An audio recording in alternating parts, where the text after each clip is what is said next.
Hello there, ladies and gentlemen. How the devil are you all? My name is James of All Games, and welcome to another exciting edition of Games Innit Podcast. And of course, it's not just me. I'm joined by my fantastic buddy of all gaming kind, Andy. Andy. Oh god. Sorry, mate. Sorry, I'm late. Is it there? Yeah. Okay. At this time. Sorry. I just got out the shower, mate. I just got out the shower. I told you we had this recording sign. What's that? I told you we were recording this. Yeah. Yeah. Sorry, I overslept. It's all right. Continue on. Just drying myself off. Okay. All right. So yes, thank you for joining me and Andy for today's podcast. We're sure you are going to enjoy yourself. It's going to be a fantastic time. What the fuck are you doing with that towel? So, promise me. I did a little bit of a spruce up. Promise me you won't be shocked and scream. Andy, you're my closest friend. Of course I'm not going to shock and scream just because you decided to do something different. You absolutely sure? Absolutely. Nothing that you can do will surprise me. So, come on. Let's get this started. Let's have a look. I'm sure it won't be as bad as you think. Okay. Here we go. Jesus Christ!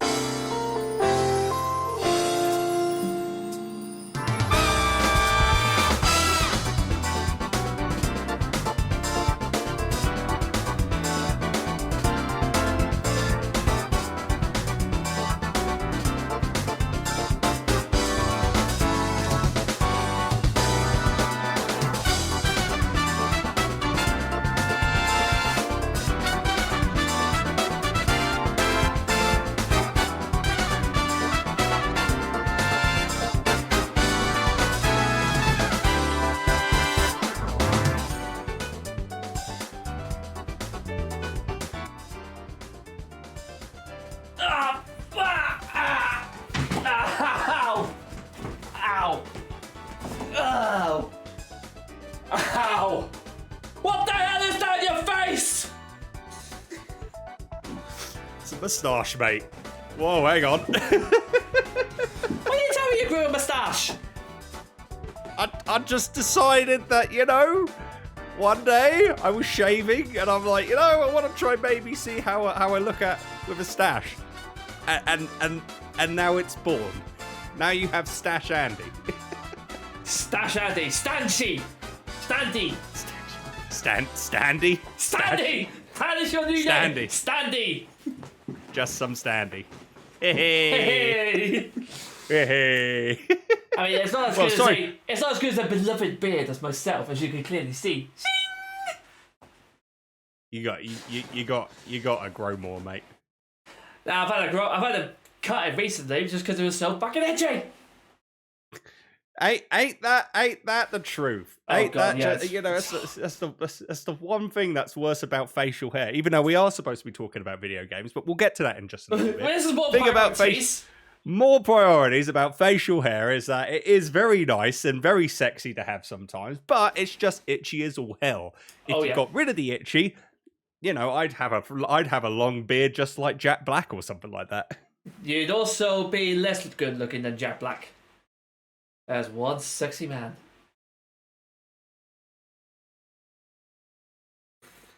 Anyway, hello everyone. How you doing? Welcome to the Games Innit Podcast. We hope you're having a wonderful day, and we're finally on episode 2. At long last. Yeah, we were a bit delayed doing this because it's mostly my fault, which I do apologise for. Sleeping a ton. Hang on. Quick question. What? For the actual video, where am I in relation to you? Are you above me? Are you below me? Are you to the left of me? Or are you to the right of me? I am to the left of you. You are on the right. Ah, so you're there then, are you? Pretty much, yeah. Okay. So, continue. Say that again. Start again, please. Where do you want me to start? You want to be like, sorry that we're delayed? Yeah, go into that. All right. Welcome everyone to the Games Innit Podcast. We're finally on episode 2. Hooray! And we're very much delayed on that. It's partly my fault due to...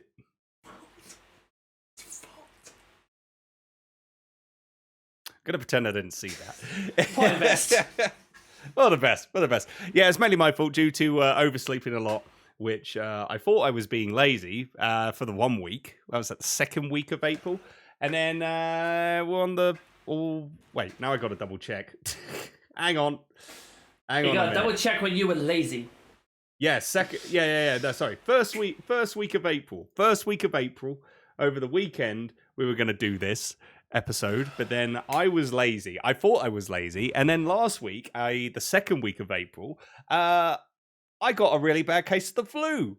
And apparently, as per the doctor, the reason why I was sleeping a ton was probably my body was trying to recover before I got hit majorly with it. So the flu is a bastard. Me and my wife, we've just gone through it as well. And oh my God, it's been the worst. Yeah. It's not fun to have. But be sure to get your flu shots, everyone. And on top of that, get your COVID shots as well. Because you know what? The COVID and the flu is something that you do not want to be dealing with because Jesus Christ. It is horrendously bad. Yeah, I was stuck in bed for most of the week last week. It was not fun. So, yeah.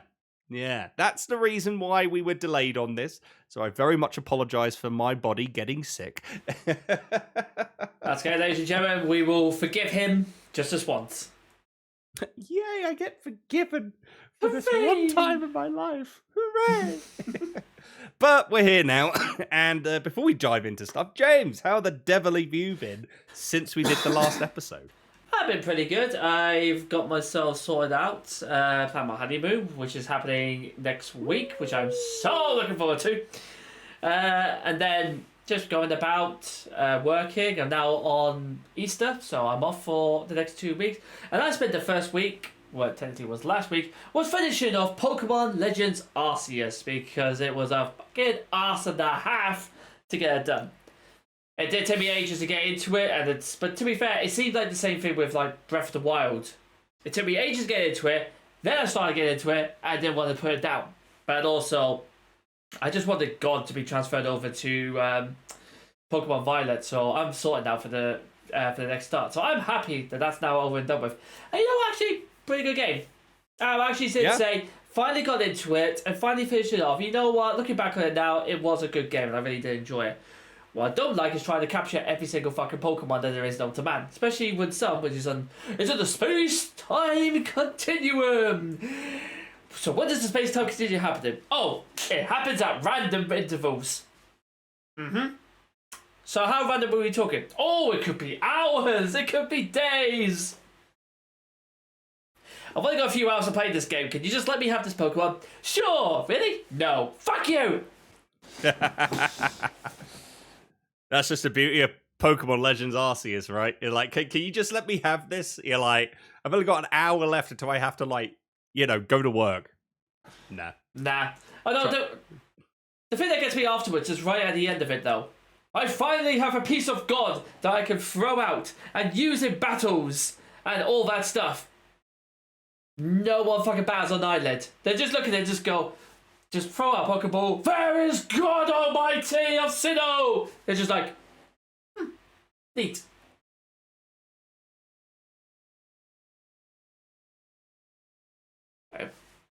I spent hours. It's telling me this is the sort of reaction I get.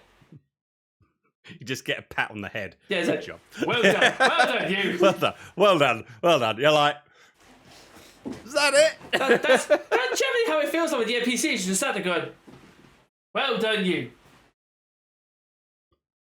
Hey. Well done, you. Just keep pressing A. Well done, fuck you! That's it. You want to get appreciated and get head pats? Just press A. I caught God. I should be you messiah in the Pokemon world. That's what it should be like. You should just put that. I just caught God, and all I got was this lousy T-shirt. Oh my God!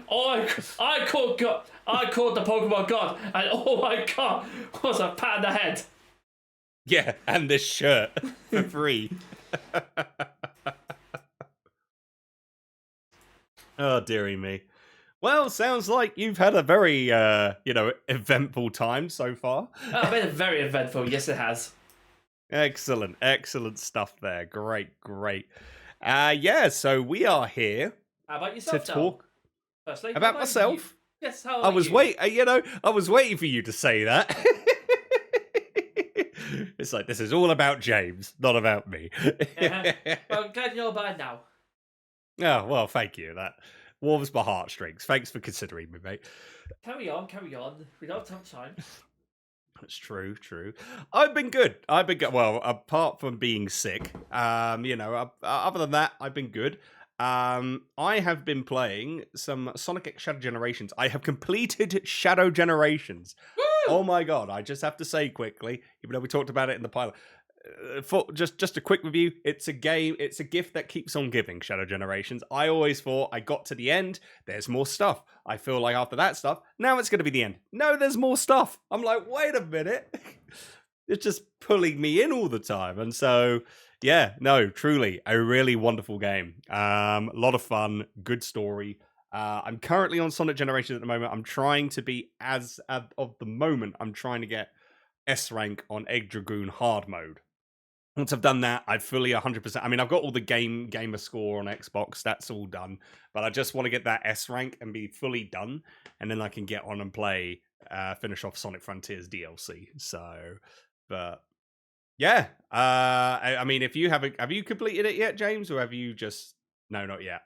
Nope, stuck in Pokemon Arceus, so this time, and now just back in Subnautica 2, so creative mode. Ah, fair dues.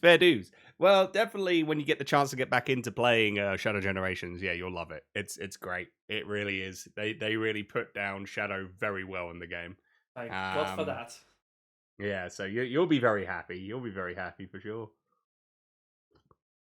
And yeah, that's pretty much me in a nutshell. So yeah, thank you everyone for tuning in. As I say, a bit of a delayed episode, but we are here now, and it's April. You know what time it is. We're going to talk about the Nintendo Switch 2. Oh my god, we're going to be like one of the first people to mention about the Nintendo Switch 2. I know, it's crazy, isn't it, when you think about it? My god. We're going to be the first people. Nobody else has talked about it. No one's ever thought about the idea. No, yeah, that's very true. They just kept their thoughts in their head. You know, they didn't spew it. They didn't spew out in front of a microphone, recording themselves, and then putting it on the internet.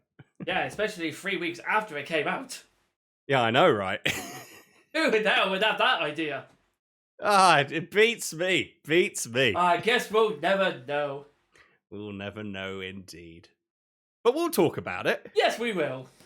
All right. So after you, sir. So basically, how this is going to go, ladies and gentlemen, is we are actually just about, because Andy has not yet seen the Nintendo Switch Direct yet.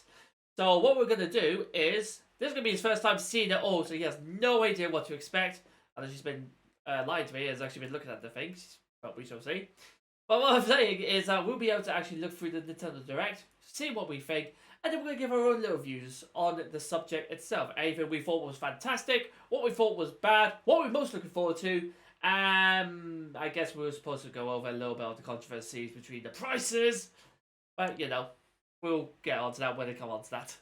So, yep. Mr. Andy, are you ready? Say the word, I'm ready to watch it. Okay, so we've got it up live on both of us right here, right now. So, without further ado... yeah. And here we go! Due to not getting copyright striked, we will only show our reactions on the video portion of the podcast. And only have the audio of the direct playing at the same time. Enjoy!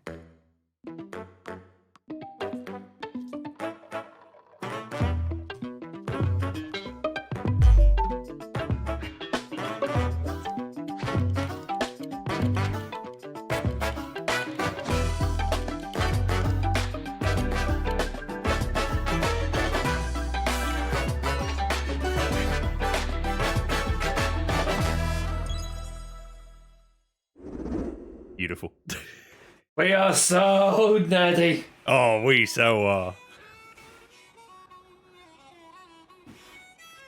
All right.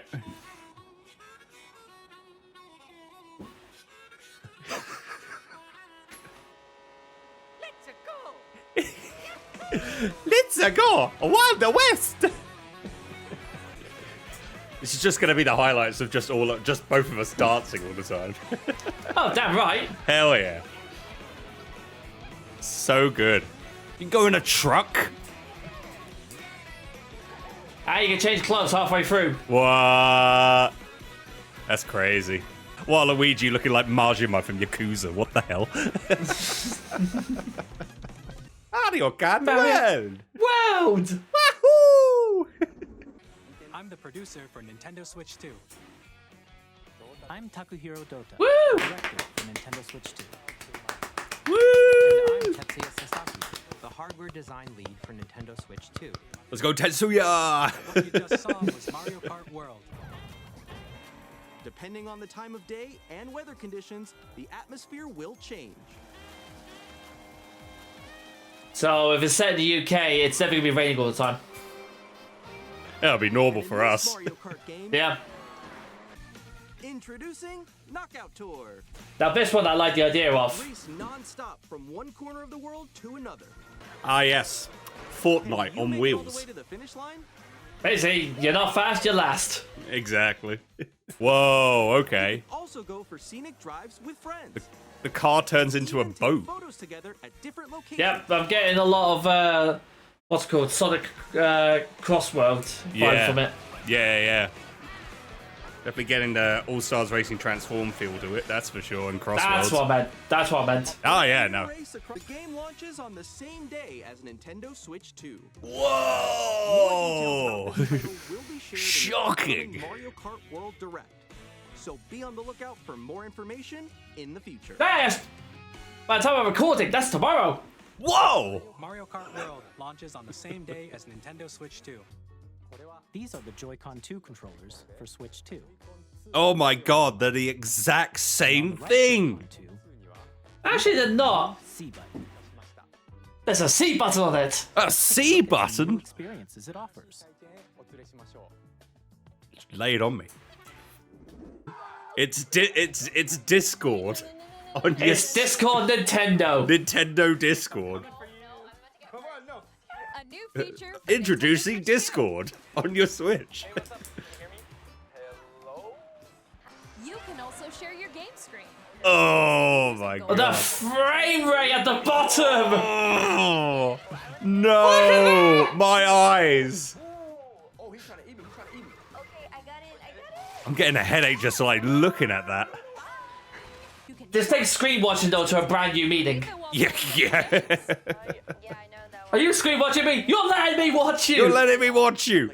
Therefore, I am screen watching you. Playing GoldenEye on the N64 expansion, like, you're cheating. Why? Because you're looking at my screen. Well, turn it fucking off then. Knock it off then. Oh, no. Even worse. No. Why would you put yourself through that torture? So everyone can watch them play. Oh, that is. Yeah, that's. On the right Joy-Con 2 controller, there's an additional button. Yeah, what's With the C button do? you can pull up a chat menu. Okay. That's a Switch 2 By connecting webcam. this camera to the system. That's a Switch 2 webcam. Hey, Hey, what's up? Hello. How's everyone doing? Good? you can appear on Great. screen. That is an accessory that I will never be getting. Just doesn't seem. It seems a bit weird, doesn't it? It's odd. You know what you could do? You could just use Discord. I mean, okay, that feature's pretty cool. I like that. Using game chat. But Mario Super Mario Party, yeah. Yeah, and it just shows your webcam on there. I mean, that's pretty dope. Play to A A Nintendo Switch Online membership will be required to use Game Chat. You must have However, Nintendo Switch Online. Since we'd like as many people as Who possible, doesn't have Nintendo Switch Online though? it will be available without a membership for a limited time. Oh yay! Game Chat open access period until March next year. Get 1 year of free and then you have to pay. I mean, to be fair, it's better than saying you need to pay. It's better than boosting their prices up for it. It's true. It's true. Switch 2 has a bigger built-in screen. Here's how that compares to Nintendo Oh, Switch. it's The system's thickness my remains screen's the same. bigger than yours.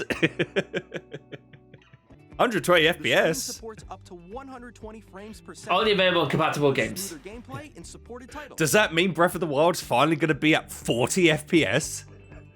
We'll see what happens. Yeah. The LCD screen is strong magnets keep the controllers firmly attached to the system. Detach your controller easily by pressing the release People are button going to break on the it. back. People are going to break it. Someone's actually tested this. Yeah. And basically clipped it in and it just hanged it by its by the remote, and it fucking stayed put. Wow, okay. Must be some pretty strong magnets in. Oh, we're getting bigger joysticks. Each Joy-Con 2 Which means controller bigger Joy-Con drifts. Way. games. It also uses noise-canceling technology to filter sounds, so your voice will come through clearly. So if your friend makes a smoothie, you won't hear shit. Even if you don't have a surround sound.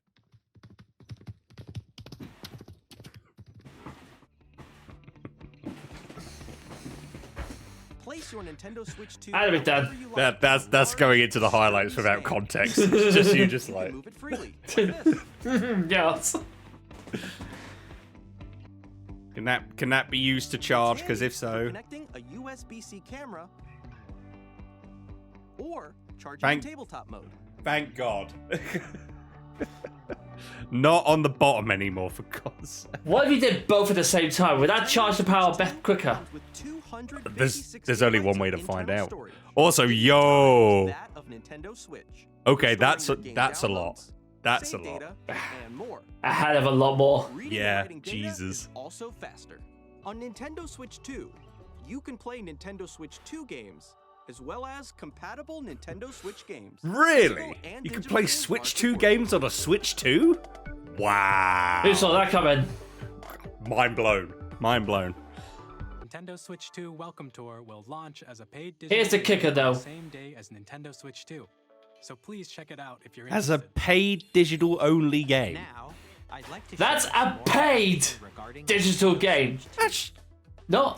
Why the hell did they put that with the Nintendo Switch 2 Switch 2 titles. thing? I have no idea. That would have been perfect to just say, by the way, here you go, here's the game for free. It's not even the game, it's just something. It's just As an opening. it's just a tour to just show you how the Joy-Cons work and all that. Oh, you got to pay for that. Fuck that. Switch 2 will also Yeah. work with micro SD Jesus express Christ. They're a Gonna be different like type of $40 SD or card something. And will make hot. Please note that regular micro SD cards used for Nintendo Switch will not. Oh, be wonderful, compatible. beautiful, amazing. It's red. It's red! It's red. It's red. It's red. You can log into your Nintendo account to. That's how I dance when I'm drunk. Just like, Bowser my question is though, is, again, with the camera, hit blocks to collect the most can I see the outline of you? Guided Or do you need to have like a green screen behind you? I think it gets the outline. I think no green screen is needed, which is Yeah. impressive. Nintendo Switch 2 editions of The Legend of Zelda Breath of the Wild and The Legend of Zelda Tears of the Kingdom feature enhanced resolution and frame rates, Ah, yes. And also Give us support more money, even though you already own the which game. makes the image more This vivid, is the question though, is so you can play with how smooth much are these upgrade packs going to be? That is. Plus, I would Because go- you say you can pay. get even more out of your I adventures hope it's by like maybe using like Zelda $10, Remix. $15 or £10. If it's like I really fucking hope so. If it's Access 30 or to the more, Nintendo Switch app on rip smart off. devices.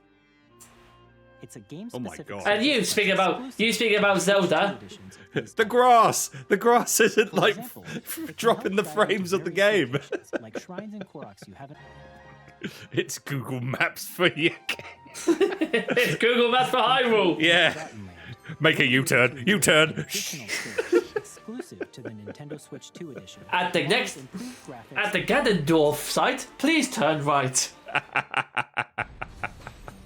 This story takes place in the Forgotten. When you see Varnaburus, please turn left. It's causing some mysterious. If you hit the waters and ponds, you've gone too far. Yeah. We hope you're looking. Prime 4, baby. Finally, we're getting something. In addition to standard controls, you can use. The one thing I want We is have a now- freaking Star Fox game. On Switch 2. We have now officially reached the stage where the Switch is turning itself into a PC. Yeah. The only thing is, if Prime 4 and Pokemon Legends doesn't have any extra game modes for the Switch 2 and it's just the base game, you could just get the Switch 1 game and it'll be cheaper. Yeah. That's what I'm thinking. We hope you're looking. Depends on how much the upgrade packs are going to be. 'Cause like you said, if it's like $10-15 makes sense. Yeah. But I tell you what, I've seen this one. This actually looks pretty decent.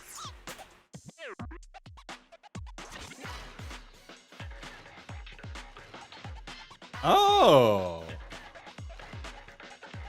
It's wheelchair basketball essentially. Yeah.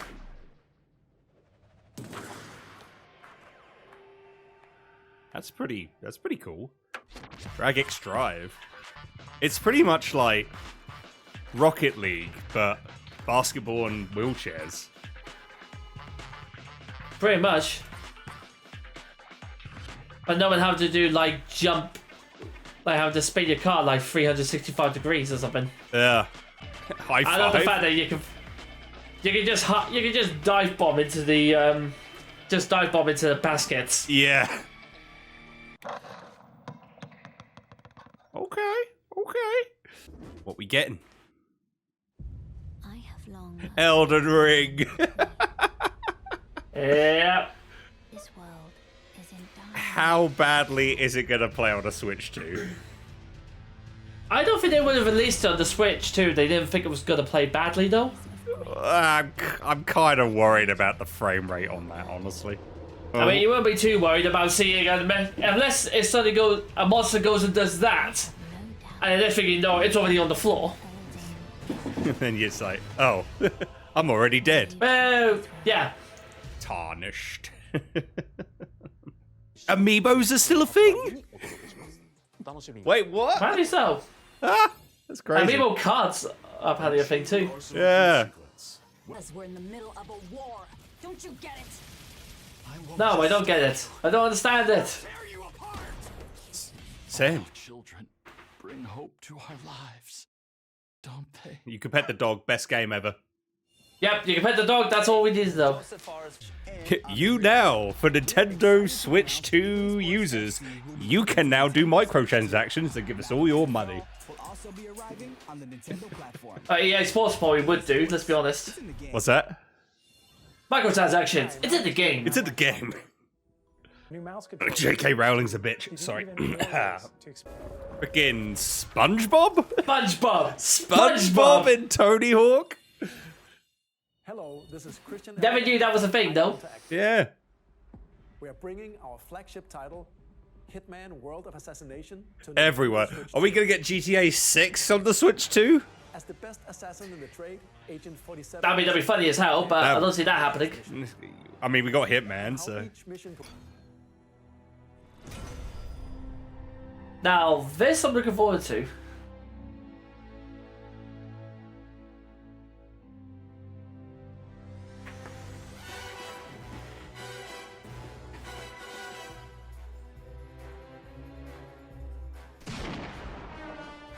James Bond. The world's favorite spy is coming to Nintendo Switch 2, so stay tuned. Ooh. You got Bond on the Switch too. Is it going to be Daniel Craig, or is it going to be, are they going to make their own Bond? Probably their own Bonds, because this is what happened with Daniel Craig last time. Yeah. Oh, it's going to tell the story of how everything leads up to Tears of the Kingdom, eh? Exactly the same as what they've done with Age of Calamity. Yeah. So this is pretty much Zelda's story. Yeah. Which, to be fair, I'm actually looking forward. I am really looking forward to this one. It's probably one of the things I would get for it. Same, actually. You can enjoy a new membership benefit exclusively. Oh, you're gonna enjoy this. Please Okay. take a look at this. What are we getting? Oh, finally! Finally! Oh my god. Switch Online Jesus. expansion pack will be getting a new classic game library exclusive to Nintendo Thank Switch you. 2. Nintendo GameCube will be Okay, available come at on. launch. Give me Star Fox. Just give me Star Fox Adventures. That's all I want. Just give me something Star Fox related, I'll be over the moon. Enjoy these classic games with clearer image quality and Where's higher Star resolution Fox? than the original releases. You can also check the controls Nintendo, for each you title gotta and customize them stop. to You your liking. gotta stop, like, not showing that franchise love. More titles will be added. Alright, in the future. is it showing up? Okay, come on, hurry up. Okay. Nintendo God GameCube, damn it. Nintendo Classics, I think we're missing out the fact, Andy. Nintendo Yeah. Switch Online Plus expansion Pokemon pack Coliseum. launches the same day Yeah, and as the Pokemon first XD. release. That's gonna be a thing. And a dedicated controller designed after the original GameCube controller will also Woo! be released. That's gonna sell It out can quickly. connect wirelessly and also has a C button to quickly access. Yep, because the Nintendo 64 one really sold out as well. I know. I really want to get an N64 one, but I know this is gonna sell out as well. Will also be available. Well, the same actually, get day the. as Nintendo I think there Switch. should be N64 ones available now. Whether good. you're familiar with You can expect some fan favorite elements to return. We're still working on the game, and we're excited to share more with you in the future. He does not sound enthusiastic though. He's probably just been told, right, we're releasing it on the Switch 2. We need you to go out and say it. But I don't know if we can release it on the Switch 2. Just fucking do it! Yes, sir. Yes, sir. Okay. Yo, you can't forget Of Fortnite. course. Can't forget Fortnite. Nope. Of course that's going to be in there. Arcade Archives 2 Ridge Racer. Oh, okay. You got me curious. Professor on that. Layton. And in a new world of Steam. Steam. The next game will be the last from our publishing and development partners. Please take a look.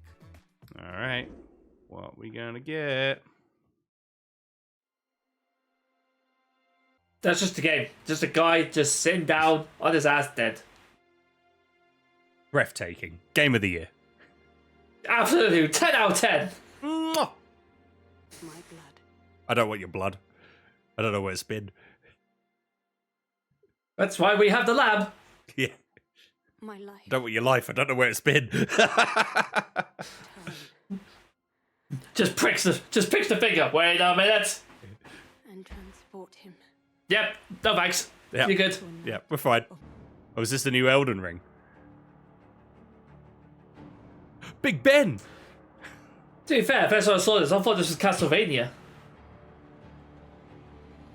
Interesting. That kind of makes sense, actually.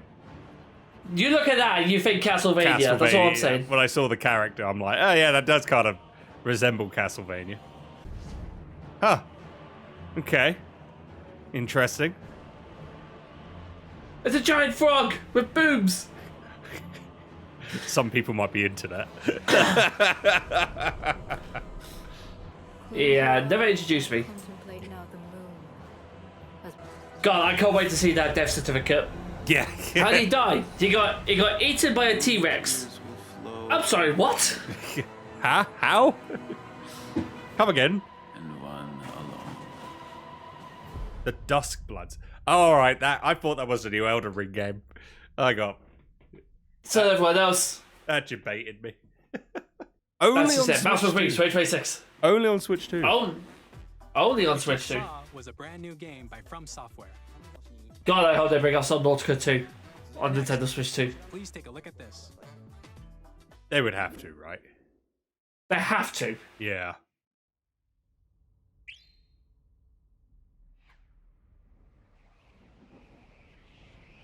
Star? New Kirby game?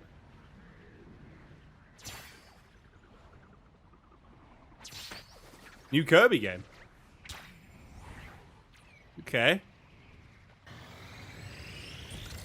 Oh, is that a new Kirby Air Ride? Are we getting a new Kirby racing game? We are.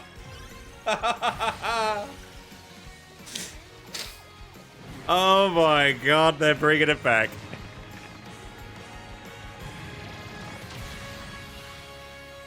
They better be putting the original on the GameCube on the collection. They better. This is coming out. Kirby Air Riders. Riders. Alright. You got me curious. Oh, it's coming out this year? What? Kirby Air Ride. Next is our last trailer for today. Please take a look. A last trailer? What's this? Yep. It's Donkey Kong. Guess who's back? Oh boy. He's... The Kong's back. Enhanced Kong. Oh my god. Okay. You know, I'm kind of growing into enjoying Donkey Kong's new style. Oh yeah. I kind of like the cartoon. I kind of like the cartoony look. But basically off the Mario movie, aren't they? Pretty much, they are. I kind of like that style. I'm all for it, honestly. Bananza. Donkey Kong Bananza.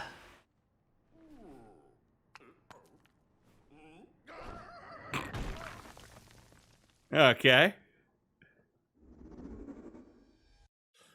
All right. Well, there we go. There we are. That's the direct. There's a direct. Interessante. Interessante indeed.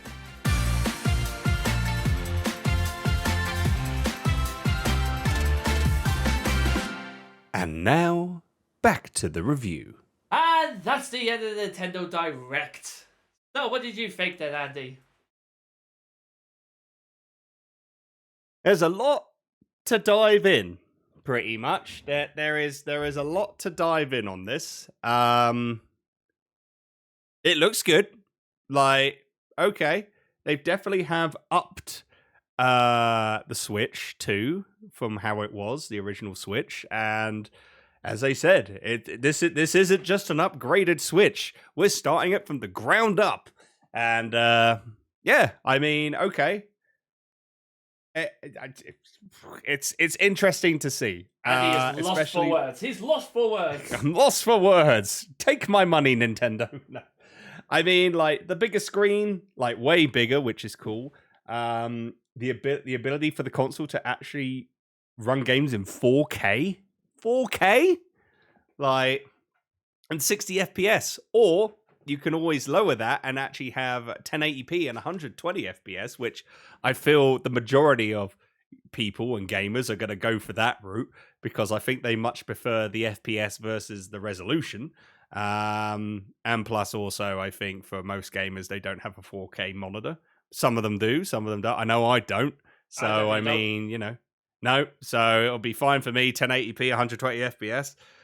You know, oh my god, we're going to get enhanced games such as from Legend of Zelda, Breath of the Wild, and Tears of the Kingdom, which actually will be able to run the grass super smooth, hopefully. Yeah, so we can actually be able to see the quest given us by the play the grass. I know, and who knows? It's going to be, maybe it'll be up from 20 FPS when, you know, you walk through the grass to a whopping 40 FPS. What an enhancement. Absolute enhancement. I can't wait for that extra 20 frames per second. Oh, it's going to be marvelous, I'd say. Absolutely marvelous. So, yeah, I mean, all in all, like, we'll go into it. There was some good stuff.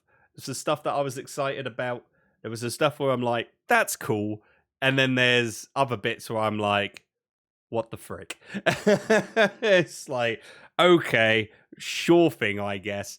There were some, you know, accessories and, you know, some additional, like, you know, little things you can add into your games, which it's a neat concept, but my God, how is it going to play? How is it going to pan out? we'll go into that in just a little bit. But yeah, in terms of like, how it is, I think it's definitely got potential. I don't think Nintendo are going to pull the Wii U the Wii U way when they made an enhanced Wii and nobody wanted it. I was worried that it was going to be like the Wii U in a sense of like, it's just an enhanced Switch, nobody's going to buy it. If they say they built it from the ground up, so I'm like, okay, I kind of believe you. Like you've updated this, and it looks interesting. It looks interesting. Do I say it's good? It's a little bit good. Am I excited for it? I'm a little bit excited for it. Not so much that I want to get it day one, but it's. Nintendo has to move up with the times in terms of software and hardware, so so this is just their way of trying to get themselves back up, to be able to release games in higher quality, or games that are of higher quality but wouldn't be able to play on the Switch. But we'll get into that a little bit later on. James, your comments on the Switch 2 for you. So, the Switch is probably one of the best consoles I've ever had. It basically paid for. I used it for deployments, and they basically paid for itself during the first. I've had that Switch now for a good 3-4 years. That's the Switch OLED version. I got it for Tears of the Kingdom, and since then I've just utterly enjoyed it. And in a way, I'm actually looking forward to Switch 2. I think it's a good idea. The fact that Nintendo haven't gone for something completely changed. As in, they knew how great the Switch works. They know that the Switch 2 could be, as you said correctly, better graphics, better software, better all this stuff. Better hardware, sorry. But they realised that the whole point of the Switch, and it's the best part about it, was how it interacted with people and players.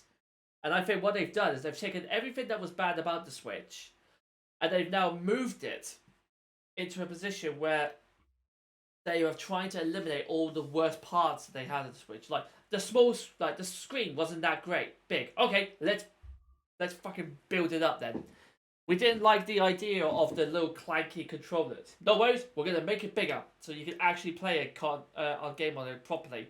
Oh, but it's so flimsy trying to hold it up. No worries, we're going to have a magnet, it's going to attach it, and that ain't coming out. But what about the power and all of this stuff? Well, what we're going to do is we're going to increase that, and we're going to give it better hardware and better playing funds.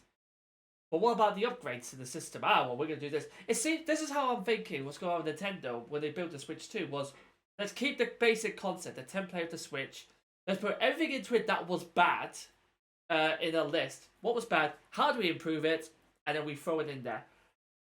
And I know we made fun of the whole game chat system, because essentially it's Nintendo Discord.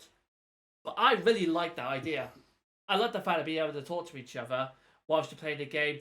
So the little one at the bottom where you actually see like what they're doing. Yeah, the frame rate is horrendously bad, but I love the fact that you could, and it's great as well, the fact that you can play different games.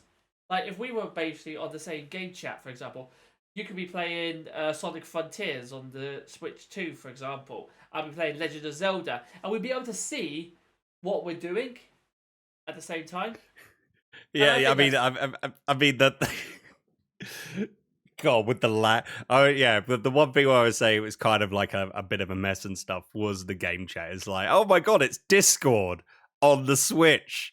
It's like, I mean, it's a great concept. Like, I will admit, it is a great concept. And for some of the games that you can buy, you can play with it. You can use the game chat with it, which is pretty cool. But I think it's limited at the moment. Will it be limited maybe in say a year or two? Will there be games that will enhance the game chat experience? Who knows? I mean, right now it's as we know, it's limited, but hopefully they'll do stuff to improve it.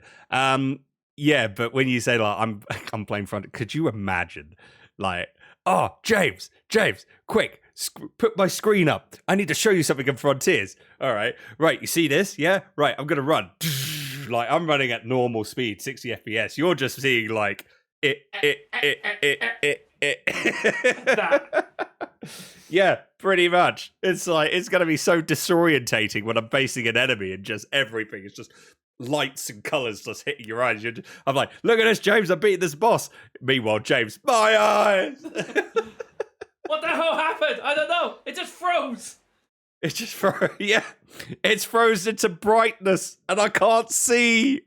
Wait, when did you turn to supersonic? When did that happen? Yeah, it's just like, oh my god, it's yeah, it's a good concept. It's a good concept. It's just the style of how it looks.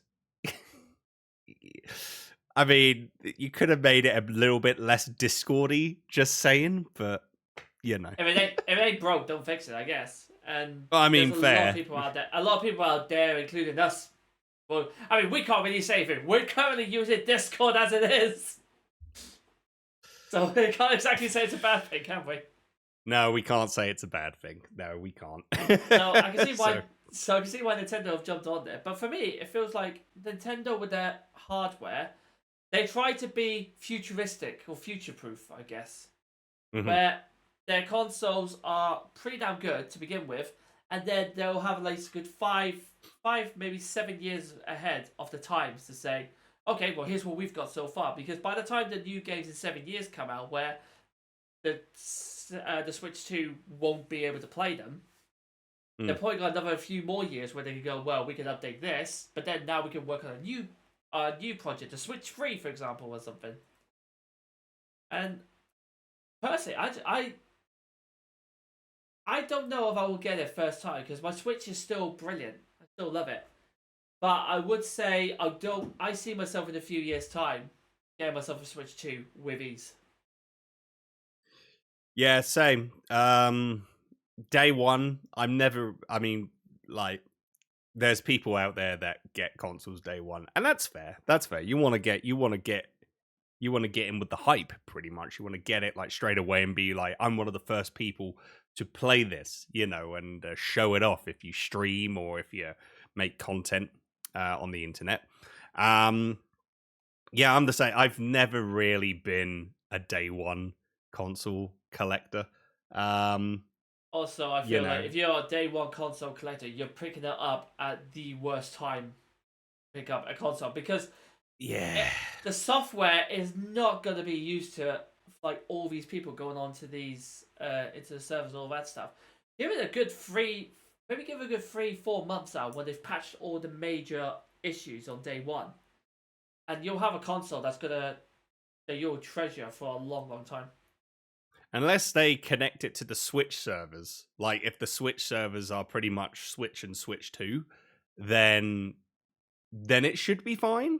But if they're building like brand new servers, I would most probably say it's probably connected. The Switch servers are pretty much for Switch and Switch 2, and if that's the case, then you might have a little bit of issues, but probably not as huge. Because maybe it could take the amount of players that are playing it, especially online. So I mean, we'll just wait and see on that. But you are right. It's like day one. That's when the bugs are gonna happen. Some things are not gonna run as well as it should until they get like a big patch update. Yeah, it is just a case of like give it a few months or even give it a year. Let the console and let the system.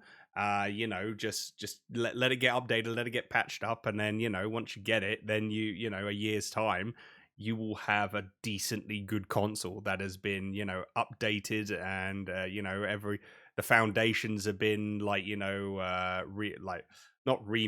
remade in some ways, or just improved to make it stronger. So yeah, definitely, I would say if you're considering it. I mean, for me, I'm probably maybe a year, maybe 2 years. I mean, when did the PS5 come out? Oh, Lord knows when. Was that like 20? Was it? No, it wasn't 29. Was it 2020? I think it was 2020. 2020. No, that was. No, PS4 5 did come out 2020. It must have come out a few years ago. I'd say maybe 2022, 23. Yeah, maybe round about then. But it's like, I only got one last year. Yeah. It's like, that's the thing. It's like, don't go straight away because, the prices are going to be astronomical for a console at the start. Wait until the prices go down. And that's what I've seen a lot of people say, especially with the console. We'll get to the prices like later on into the show. But people will say... Sorry, remind me of this because there is something I want to bring up about this, but we will save it for the price part. Oh yeah, exactly. But yeah, people say because the price will drop, and it will. You might get an Amazon Prime Day sale, or EB Games GameStop. They might do a sale where you can get like the Switch 2 at a discounted price, and it's like, yeah, cool, all right, yeah, get it then. But yeah, it's probably best. I mean, people buy it day one. If you get it day one, yeah, that's cool as well. Get on it and like stress test everything and see what works, see what doesn't work, and like go from there. But yeah, no, I'm kind of leaning on like I'm not getting it in like I'll probably get one in like a year or a couple years time, honestly. The thing is, though, we have said that we won't get it straight away. However, there's not us talking that we're not going to get it. We actually do feel like we are going to get this because we do like the idea of it. So 100%. That's probably good there. It's not because we're talking against it as if to say we don't want to get it. We're just saying we are going to get it, just not right away. Yeah, pretty much. I am, as I've always said, I'm a raging Nintendo nerd. And, no matter what, whenever Nintendo brings out a new console, I'm always going to get one. Nintendo, every time they bring out a new console, always likes to raw dog me with no lube. Ew, that's nasty. I always get raw dogged by Nintendo. It always happens. That's just how it be. It's just how it be in this life. It's how it be as a Nintendo fan. Get raw dogs and you like it. You look so disgusted. I am not saying a word whatsoever with that. But yeah, anyway, moving on from raw dogging.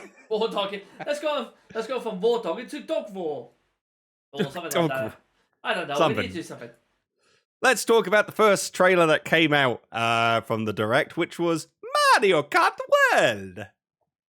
It was about bloody time that they brought out a new Mario Kart. I don't know how many more of the what they're called. I don't know how many more of the GP like old tracks we were going to get before they realised at this stage we might as well just get a brand new game.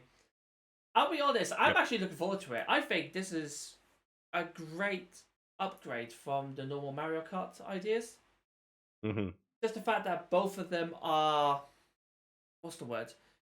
The new one is great that it's open. Well, they're jumping onto the whole open world sort of thing anyway. That was always going to happen with new games like that. But I like the fact how they've gone open world, but they haven't made it like forced it down your throat. Yeah. No, yeah, I when we saw that, and before you popped on when you were getting everything set up on your computer, I did look at the Treehouse Live, so I saw like a little bit more of like what the game's gonna be, and yeah, it there's a few things I want to talk about, which is a bit like, I saw it and I'm like, oh cool, this is gonna happen, and then it didn't happen, and I'm like, oh well, that's deflated.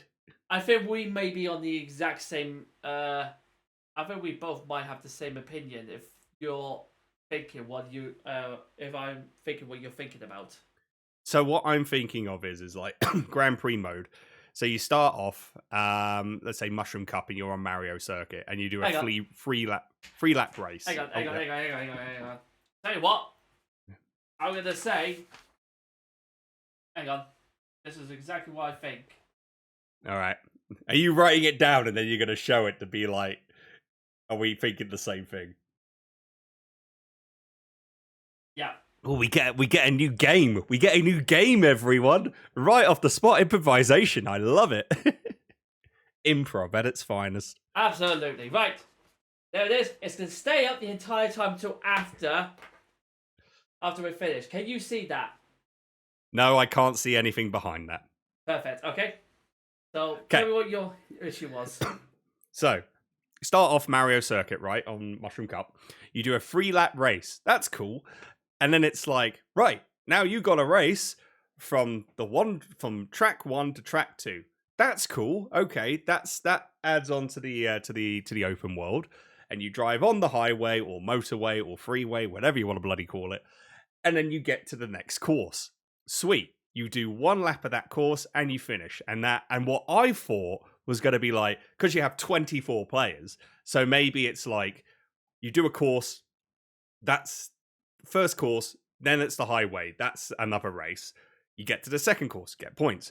Then after that, you then do 3 laps around that course. You do like a proper Grand Prix. 1 lap after the traveling to new course. Yep, I knew it. We're thinking the same thing. That's exactly the issue I had when I first saw that. And it's like, you finish the course, and I'm like, okay, cool, we're going to do 3 laps of it. And then of the treehouse, it's like, all right, now we're going to go to this course. I'm like, wait, we only did like 1 lap. 1 lap? What the hell? Like, what? And then it's like, okay, got to go to this one. And then it's like, no, like, stop, hold on. I would have liked it. Like, yes, it would have been like, you would have done like 8 races. That's fine, because you have 24 players. You should double up the races so that people can have a chance of winning, you know? And I felt like maybe, like, I was excited for that. That was the one thing I was excited for, was like, oh, so you race to the course, you do a lap to then get ready to be at in the positions, and then you start the full race of 3 laps. But instead, you just do 1 full lap as the final lap, and then you go to the next course. That deflated me a bit. I was like, I get it with the open world concept, but no, no. What they should have done, I felt, was, and I'm so happy we agreed this exact same thing. But what I like the idea of is, you do the 3 laps in the first race, you travel to the next course. And then as you travel through the next course, you then switch positions wherever you are. Mm-hmm. But then what I was thinking is, there's a finish line sort of thing right at the beginning of, say, where the final straight is, during that course. When you pass that finish line, that gives you points. But then what you do is, congratulations, you were top of the race. You get 5 extra points. If you were like second to third, you get 4 points. 3 point, some for 3 points, some for 2 points, some for 1 point, 0 if you got nothing, like you didn't finish the race. 24th to 20th or something like that. Sort of, yeah. And then what you do then is you drive, and then whatever cart you're in then puts themselves into that position. And then once every player has loaded it up, ready to go, then Lakatu comes down and goes, beep, beep, beep, beep. That would have been absolutely perfection, because then you get a little sprint race as well. And what would be great as well, if, say, for example, you did do well in the races, but you did fucking brilliantly on the sprints, trying to get yourself there. You get extra points for completing the sprints. Mm-hmm. And then by the end of it, you would have a lot more points to excuse me, having a cold there. Thank you. So have those have it racing, but then you don't go straight into the lap, because by the time first place may have finished, 24th might have just started their race, and then that's it. What's the point? Whereas get everyone into their starting positions, ready to go, and then as everyone's as soon as everyone's in, there'll be a case of, right, new course now. I know how to do this. There's Lakatu. Let's go. Beep, beep, beep. and then off you go. And then everybody starts from near enough the exact same spot, rather than doing the full 3 laps. And I thought that would be absolutely brilliant to do. I agree. I feel like something like that would work tremendously for Grand Prix. You know, I don't know if they were just being like, oh, we don't want to make it too long. It doesn't matter. You know, you're adding extra stuff to the game. Like, just keep it as a 3 laps for every course. You know, it's just have it for the versus races at least. If you're going to do it for Grand Prix, then fair enough. But for the love of God, implement that as part of the versus. Yeah, the one thing I would like to see, because the one thing they do also have is knockout, which, as we said during the review, during the direct, it's Fortnite on wheels, pretty much. And but you know, I mean, also being serious, they're taking it from like the F-Zero 99 standpoint. You know, if you make it through a specific position, you survive and make it through to the next race. And then what they do is like, you know, you go to different like locations and stuff. It doesn't have to be like, oh, the Mushroom Cup. I think it's like it's custom, so you can pick what courses, or the courses are different, so it's like from different cups and everything. Which if that's the case, that's great. And if you made like a lobby, the one thing I would like to see is if you play versus, for example, or you do knockout, is to, you know, select the courses that you want to play, so you can build your own like tracks, so to say. So you could be like, okay, Mario Circuit, but then I'm going up to this course as opposed to down here, and then I'm going down here, and I'm going that way, and then I'm going this way. You know, so it's like build your own like course way. So then that way, you know, you don't have to pick like the first course on every cup. You could pick the last course on Mushroom Cup, and you could do 3 laps there and do that. So, you know, if you could do that, that'd be great. And if you can allow, you know, to do 3 laps in every other race that course that you go into, that's good as well. You know, you know, the knockout I get, because it's like you're pretty much keeping on going. So every course you go to, you do 1 lap, and then you do the freeway, and then you go into the other course, do a lap, freeway, lap, you know, and you're going trying to get to be the last racer standing. That's fine. But, you know, in terms of if you do online, and if you do like, say, like versus, and you have your own private lobby, I hope that you can be allowed to, you know, do like, okay, 3 laps on this course, go here. 3 laps on this course, go here. If you could do that, great. I'm happy with that. But yeah, it's kind of just only having 1 lap on a course. That's the second, third, or last course. Bit deflating, honestly. That's the one pet peeve I have. I'm hoping you're right though. It's just because if they did 3 laps on all of them, this would be so fucking long. So they've decided, fuck it, we're gonna do this instead. Luckily, the thing's coming out tomorrow, as time of recording. The Treehouse is bringing out a exclusive on Mario World. It's going to go a lot more in depth with it. Mm-hmm. So hopefully we'll have a bit more information. I'm hoping as well as they'll explain a little bit more about Mario Kart World and say, here's what you can do. If you're on versus mode, here's what you can do. If you're on karts, here's what you can do too. So hopefully, this is just a sort of, we don't want to spend too long doing this, so we're giving you the very brief insight, the abridged version of it.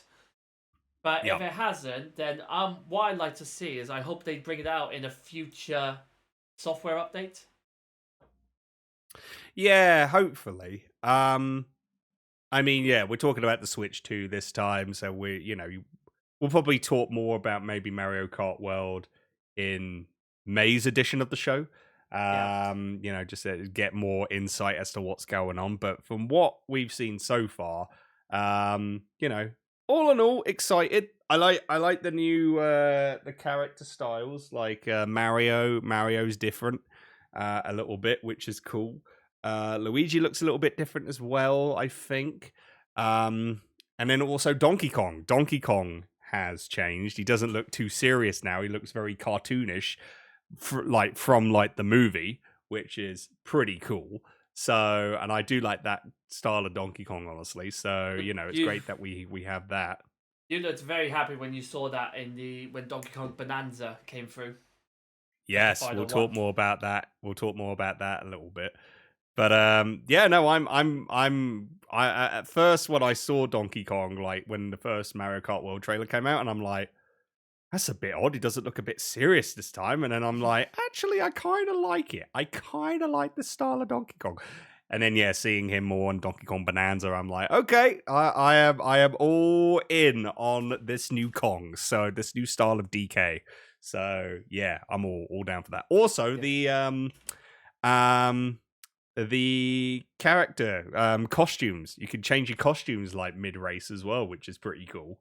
Yeah. I like that. You can have like Tourist Mario, or you can have like Rocker Bowser and stuff. And I'm like, yo, okay, I'm down for this. I am. So yeah. All in all, Mario Kart World. I mean, bit deflated with the Grand Prix, but other than that, I mean, it looks fun in a way. I do like the fact that the new thing now is the wall drive.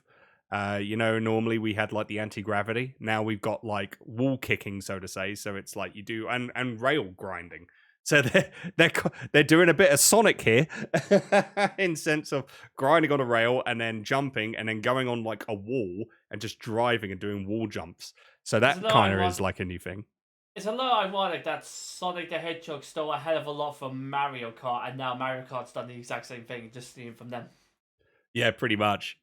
And now there's boat. Your car could be a boat. So yeah, definitely copied that from like Sonic and All Stars Racing Transform / Sonic Cross Worlds. So, but yeah, all in all, great. Looking forward to playing some Mario Kart World for sure. Absolutely as well. So after that was the actual Switch itself, which again we got over a little bit of it earlier, but I love how it looks. The controllers as well, they look pretty damn good. The actual handheld as well, it looks like it's built for people to be able to play it properly rather than the chunky ones that you normally had. I like the fact the controllers are now magnetic, and I've actually seen someone who's actually because a lot of people would say, "Oh, they're going to easily break. Look at that, they're going to easily fucking break," and all that. I remember seeing a video of some guy who had a Switch 2, just slid the controller in, clipped it on, and then held it with the controller by the handle itself, and basically just like shaking it about, and that wasn't moving an inch. Damn. Okay. So it is reliable. It's a reliable magnet. So there's a lot of people who have probably caught on to that and gone, yeah, you know what? We're gonna make these controllers very powerful to make sure they are staying on like hell. And then literally one click at the button at the button at the behind it, and voila, it comes off, which I think is really good. I don't think you're never going to see me do that, you know, like lift my Switch like that. Because what happens, I'm going to accidentally press the button like, look, it's reliable. It's like, oh, shit. Click, bang. Well, there goes 500 quid. Yeah, there goes $700 of my money. It's like, which again, price come later. And the one thing that really irritated me actually about it though was not the actual hardware itself. The hardware, I expected nothing less than updated graphics and updated hardware and all that side of things. It was one of the games they were releasing for it. The Switch 2 Welcome Tour. Yes. You're paying 60 quid for a game that basically describes the like the Nintendo Switch 2 and all its part in there. I just think it might have been so much better if you had actually included it as a free download. Say, right, because some people who've never had the Switch 2, who've never had a Switch before, that might be beneficial, but forking out 40 quid just to see what the new Switch is all about, it's pretty ridiculous. I hope it's not going to be that much. I honestly, like, when it said, oh, it's going to be a paid digital experience, I'm like, no, this is something, like, as you said, this is something that should be free to play.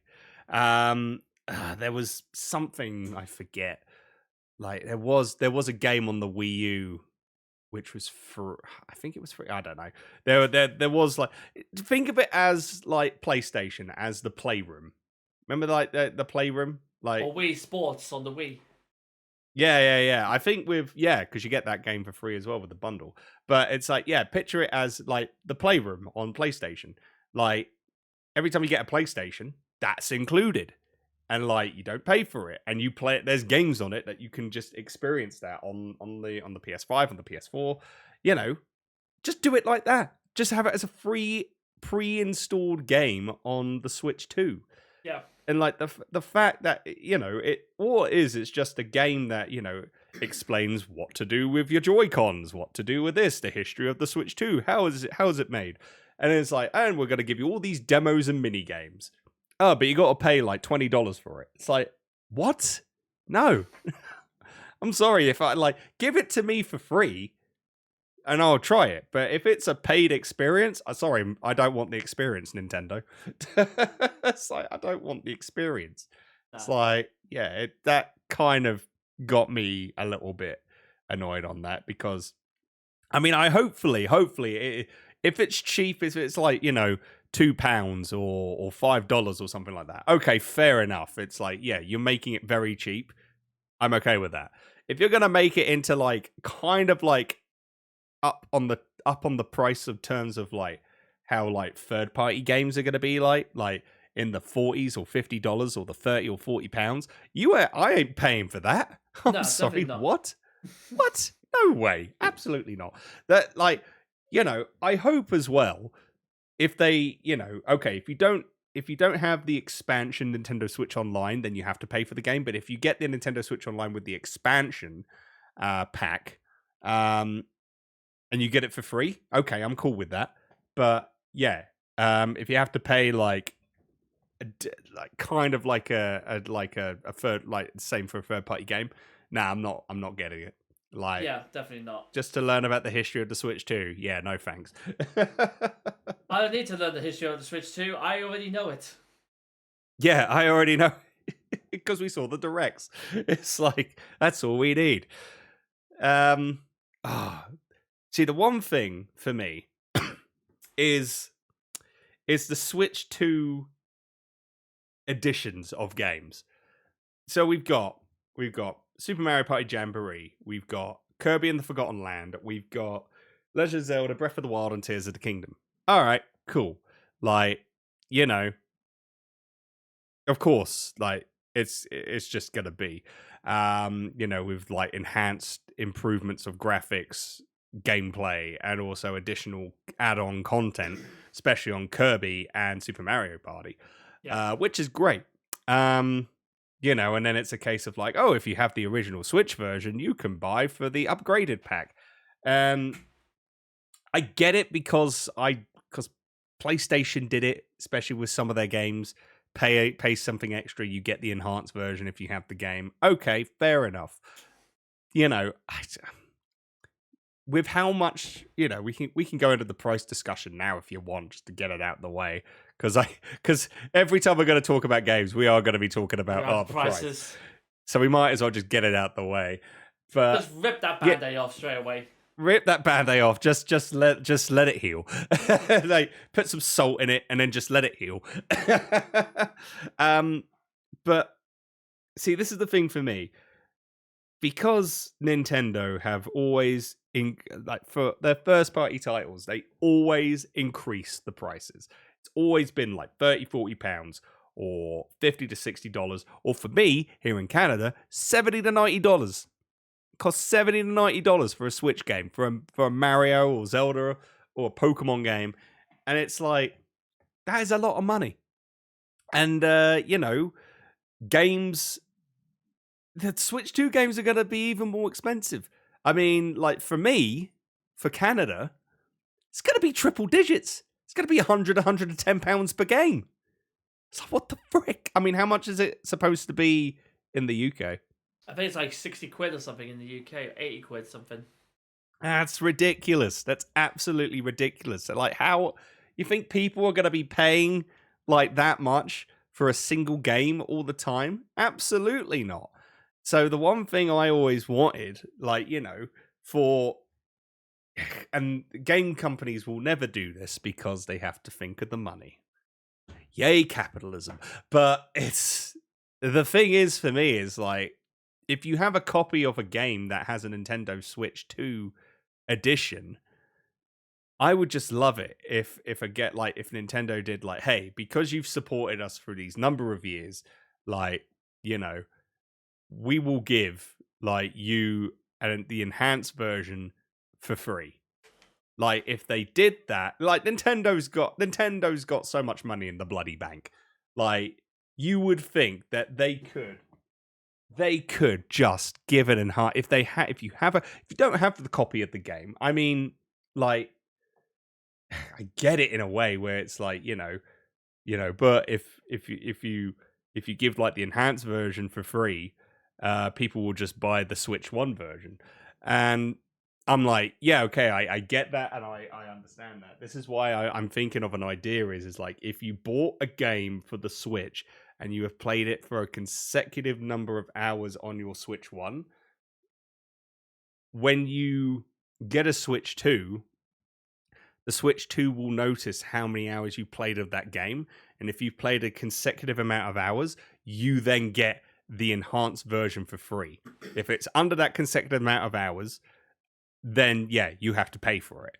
But it's just a way of being like, hey, thanks for buying our games, thanks for playing it a ton, here is the enhanced version for free, so you could be able to experience it a whole lot more as a way of saying thank you. That's what I would like to see. I'd like to see Nintendo, show some appreciation for the hardcore fan base, for the fans that enjoy their consoles and enjoy their games.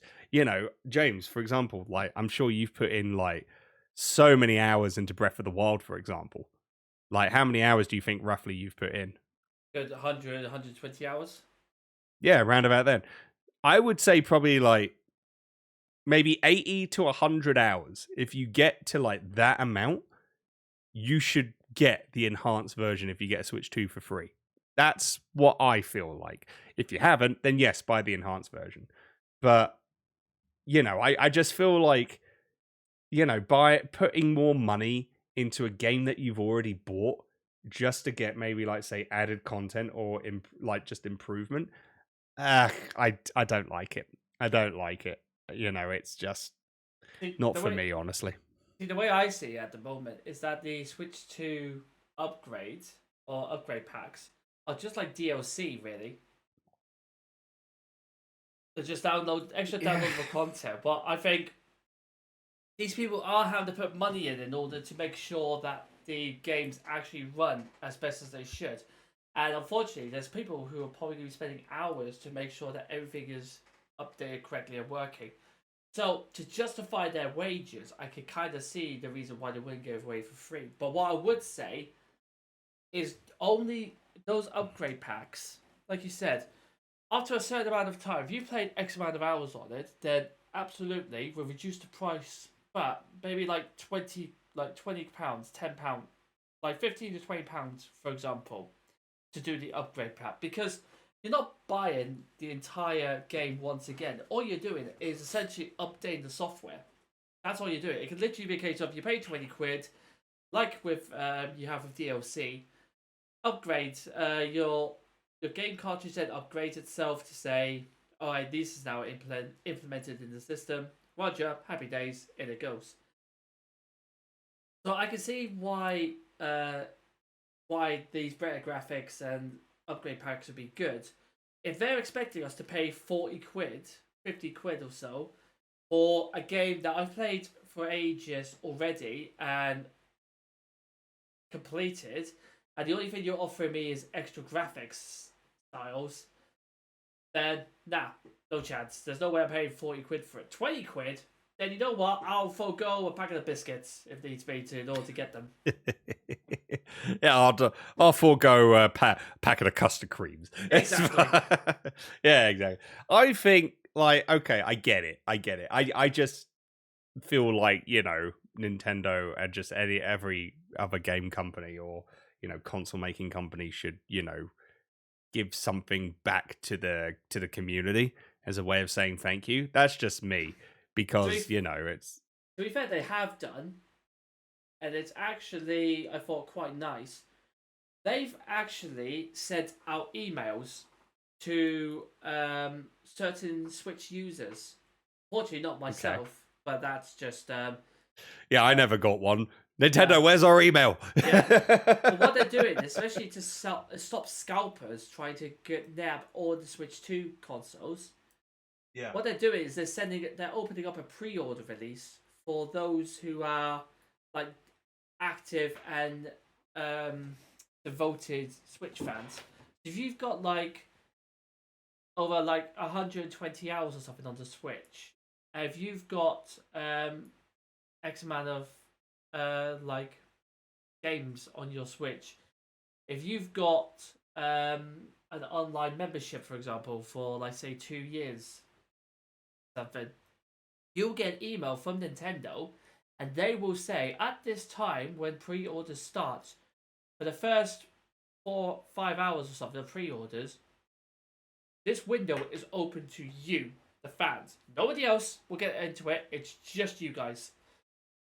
And I think that's actually quite nice for Nintendo to do, because what they do is they actually are rewarding their fans who have put loads and loads of time into their own consoles to say, look, we appreciate the help you've given us over all these years and made Switch a success.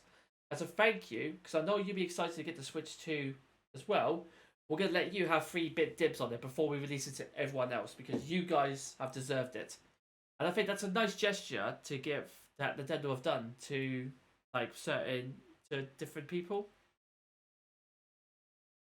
Yeah, I mean, that's kind of a nice way, to get, to stop anyone from trying to get multiple pre-orders and that, and just letting like people that are, dedicated to the Switch and have enjoyed the Switch to give them first dibs for pre-orders. I like that. Yeah, that I will give credit for. I do like that. Yeah. One thing I would suggest as well is like, if you have people that have played like a game for like 80 to 100 hours, say like Breath of the Wild, for example, okay, they still have to pay for the enhanced version, but just make it cheap. Just make it like, you said 15-20. I'd say $5-10. $5 to $10 for the enhanced. If you play the game but it's below that set amount of hours, then make it 20 to 30. Like, something like that. But for people that have played it like for so long, like $5-10. Like, I would say that's pretty reasonable. Or at least get to a certain point of percentage completed. Because you could basically leave your Switch on for hours, leave it alone, and then you've racked up 100 hours without even starting it. Whereas if you're like, once you have done 25%, 30% completion rate, or 50% completion rate, you've not finished the story in its entirety. You've played it enough that you've actually committed. So 100 or so hours plus past 50% completion rate. Mm-hmm. Then that's when you get the rewards for it, because we know you've actually been part of the game. You've been playing it. Yeah. I think that's a good way of doing it. So if you're getting the Switch 2 edition right off the bat, just as the physical copy of the game or on digital, I don't know. This is just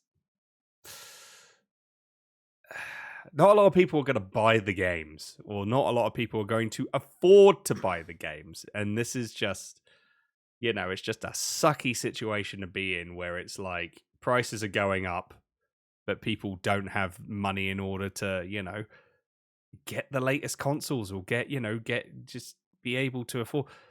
You might have to save maybe 2 months of wages in order to save a little bit in order to get a game. I'm just like, I don't know.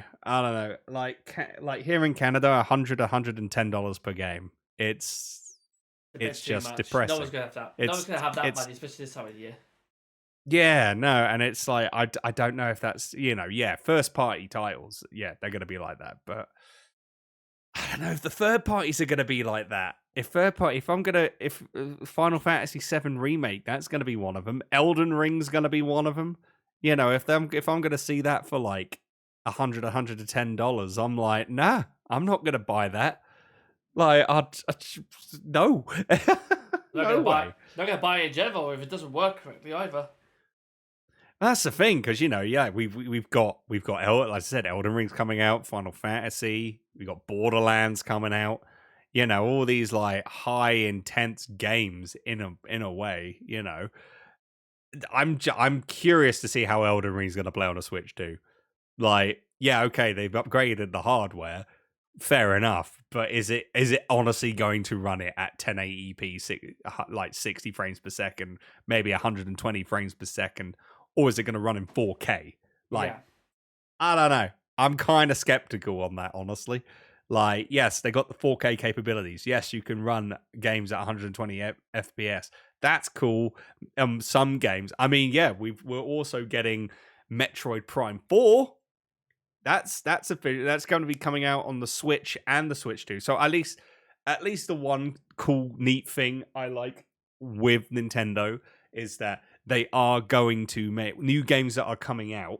Mario Kart World is a Switch 2 exclusive, but games like Metroid Prime 4, yes, it would be great to get it on the Switch 2, but if you don't have a Switch 2, but you have a Switch, you can still buy that game and you can still play it. And it's like, I like that in a way, where it's like, Nintendo is, not going to isolate Switch 1 users if they are not able to get a Switch 2. If they want to play Metroid Prime 4, you can still play Metroid Prime 4 because it's coming out on that console as well. That I like. But yeah, like, and they're saying like, you can play 4K and get 60 FPS, or you can play 1080p and get 120 FPS. I'll believe it when I see it. That's all I'm going to say. Like, they're saying that this can be like that, but I will believe it when I see it, because just, I don't know. It's just, yeah. I as I said, if I see that pile of grass be smooth as hell, then I'll be impressed. I think I'll be more impressed if Elden Ring actually works. So it'll be a case of it. So you can actually see the difference between that and the "you die" screen. Yeah, it's like, you just like, and then you just hear like, oh, it's like, wait, I haven't moved yet. Then it's straight, you died. I'm like, you what died. the frick? Like, I can see his sword. His sword is still up.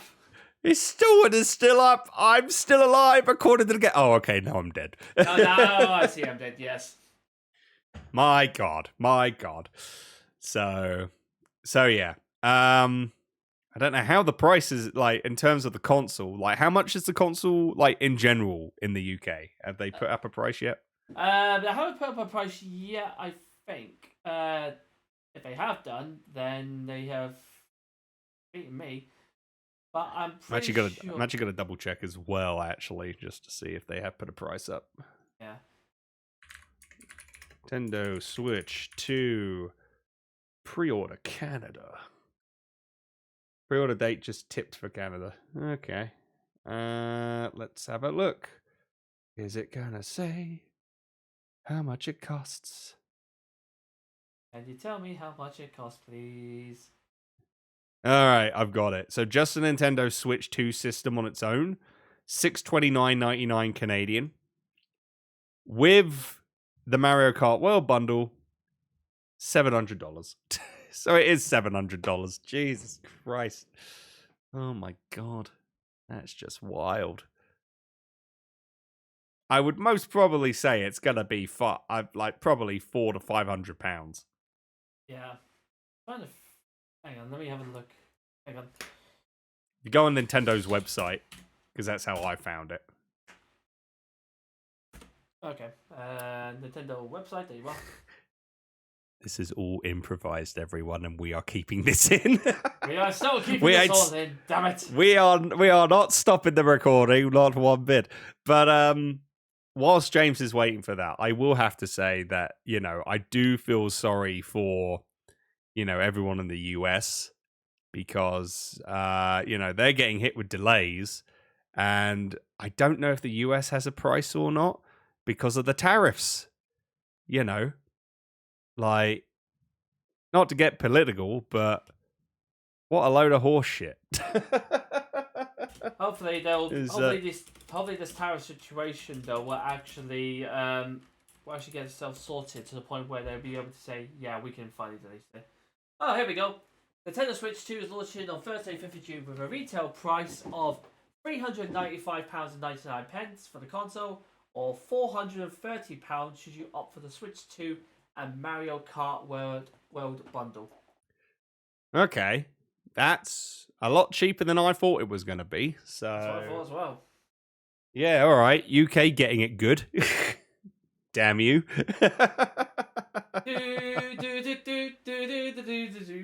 This James? is why you should never have left us. Piss off. The fact I just made that sing song just completely out of improvisation. I think I deserve more than that. Yeah, you do. Right here. I'll take that. Thank you, good sir. You take that. Yeah, you will. You will take that. So, okay. I mean, it's not as bad. I mean, yeah, like as you said, like we don't want to get political, but you know, it just with what's going on in the US and the bloody tariffs and all that load of bollocks, it's just, you know, it's not fair for the US consumers. It's not fair for people in the US that want to get a Switch 2, but they have to be delayed on getting the pre-order because of what's going on. And it is just a thing of like, what is it going to cost? Like, I don't know. I will double check how the US one, if they have a US price already. While I'm going through that, James, just what do you feel is like everything's going on with this? Well, to be fair for me, I think it's because earlier in this episode you were saying about like the fact Nintendo reduces their prices a lot, and I said I'll come back to this because I wanted to say something. But now that we are onto this subject, I have never once known Nintendo to reduce the price of the Switch for the God knows how many years that the Switch was released. I am pretty sure it has stayed near enough the same price as it has done since the beginning. I think you're right. The only time I think the Nintendo Switch is probably going to be reduced now is because Nintendo Switch 2 has been released and will be coming out. But until then, I've never known for it to have been reduced in prices. I think that was always a big kicker when it came to the Switch. The fact that people always turn around going, I'm going to wait till it gets cheaper. I'm going to wait till it gets cheaper. I'm going to wait till it gets cheaper. And then it's a case of, well, it's not cheaper. It's never gone any cheaper. Although this will make you laugh. The PlayStation 5 Digital Edition is now more expensive than the Switch 2. A games console that came out years ago is now more expensive than the Switch 2 is in the UK and Europe. That's wild, honestly. I mean, it's the same as over here, you know. Probably it's way more expensive. I mean, I'm looking at the Nintendo Switch 1 console in Canada. It is $400 for the regular Switch, $260 for the Switch Lite, and $450 for the OLED model. So, yeah, no, the prices have not gone down. And I have found the US prices. So they are going to be $450 US just for the system, and then $500 for the one bundled with Mario Kart World. It's how in God's name is the Canadian one more expensive than the US one? It's just how it is. It's just how it is here. We get screwed over the most in terms of, you know, games, and it's just the currency and all that. I don't know. We get raw dogged hard here. Your currency sucks. That's all I'm saying for that one. Hey, we're slowly getting up there. We're slowly getting up, slowly but surely. But Tell you what, yeah. Sorry, one thing. What? Go on, sorry. No, after you. I was going to say, was there anything else that sort of like really got you excited with the Nintendo Switch 2 launch? Because I remember distinctively one particular bit. Yes, definitely. As I say, just quickly as well, like, you know, the prices suck. Yeah, that's all I'm gonna say. Prices suck. Yeah. The one thing I'm very excited of, which, yes, James saw me jumping up and down for, GameCube is finally going to be on the Switch. Oh my god. Finally, it's taken how long to get GameCube games as a collection.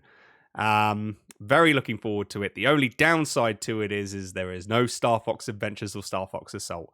Yet. We're getting Legend of Zelda Wind Waker, we're getting Soul Calibur 2, we're getting F-Zero GX, you know, some great titles. And then it's like, coming soon, Mario Sunshine, Luigi's Mansion. I'm like, surely these games should have been like also in the beginning, because they're like the starting game. They're like, Luigi's Mansion was like the freaking came out the same time as the GameCube. You know, it was a day one game, I think. Mario Sunshine not coming out first. That's a bit odd. But we didn't see on the list that's like games coming out very soon.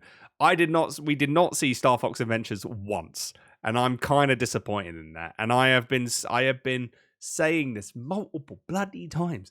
Nintendo, I want a new Star Fox game. I mean, if you give me Star Fox Adventures on the GameCube boot pack, cool. I'll be happy for a little bit.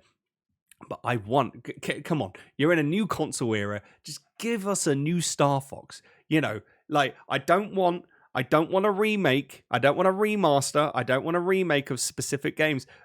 Like, I don't want a brand new version of Star Fox 64/Lilac Wars. I don't want that. You know, give the same similar sort of graphics that you had for Star Fox Zero on the Wii U, but put that in a brand new game. And very importantly, include my girl Crystal, because she is the best character ever. Just saying. You know, but just give us a new Star Fox game. That's all. Loads of us ever want. That's all I ever want. I just want a new Star Fox game, damn it. Just give that to me and I will be very, very happy. But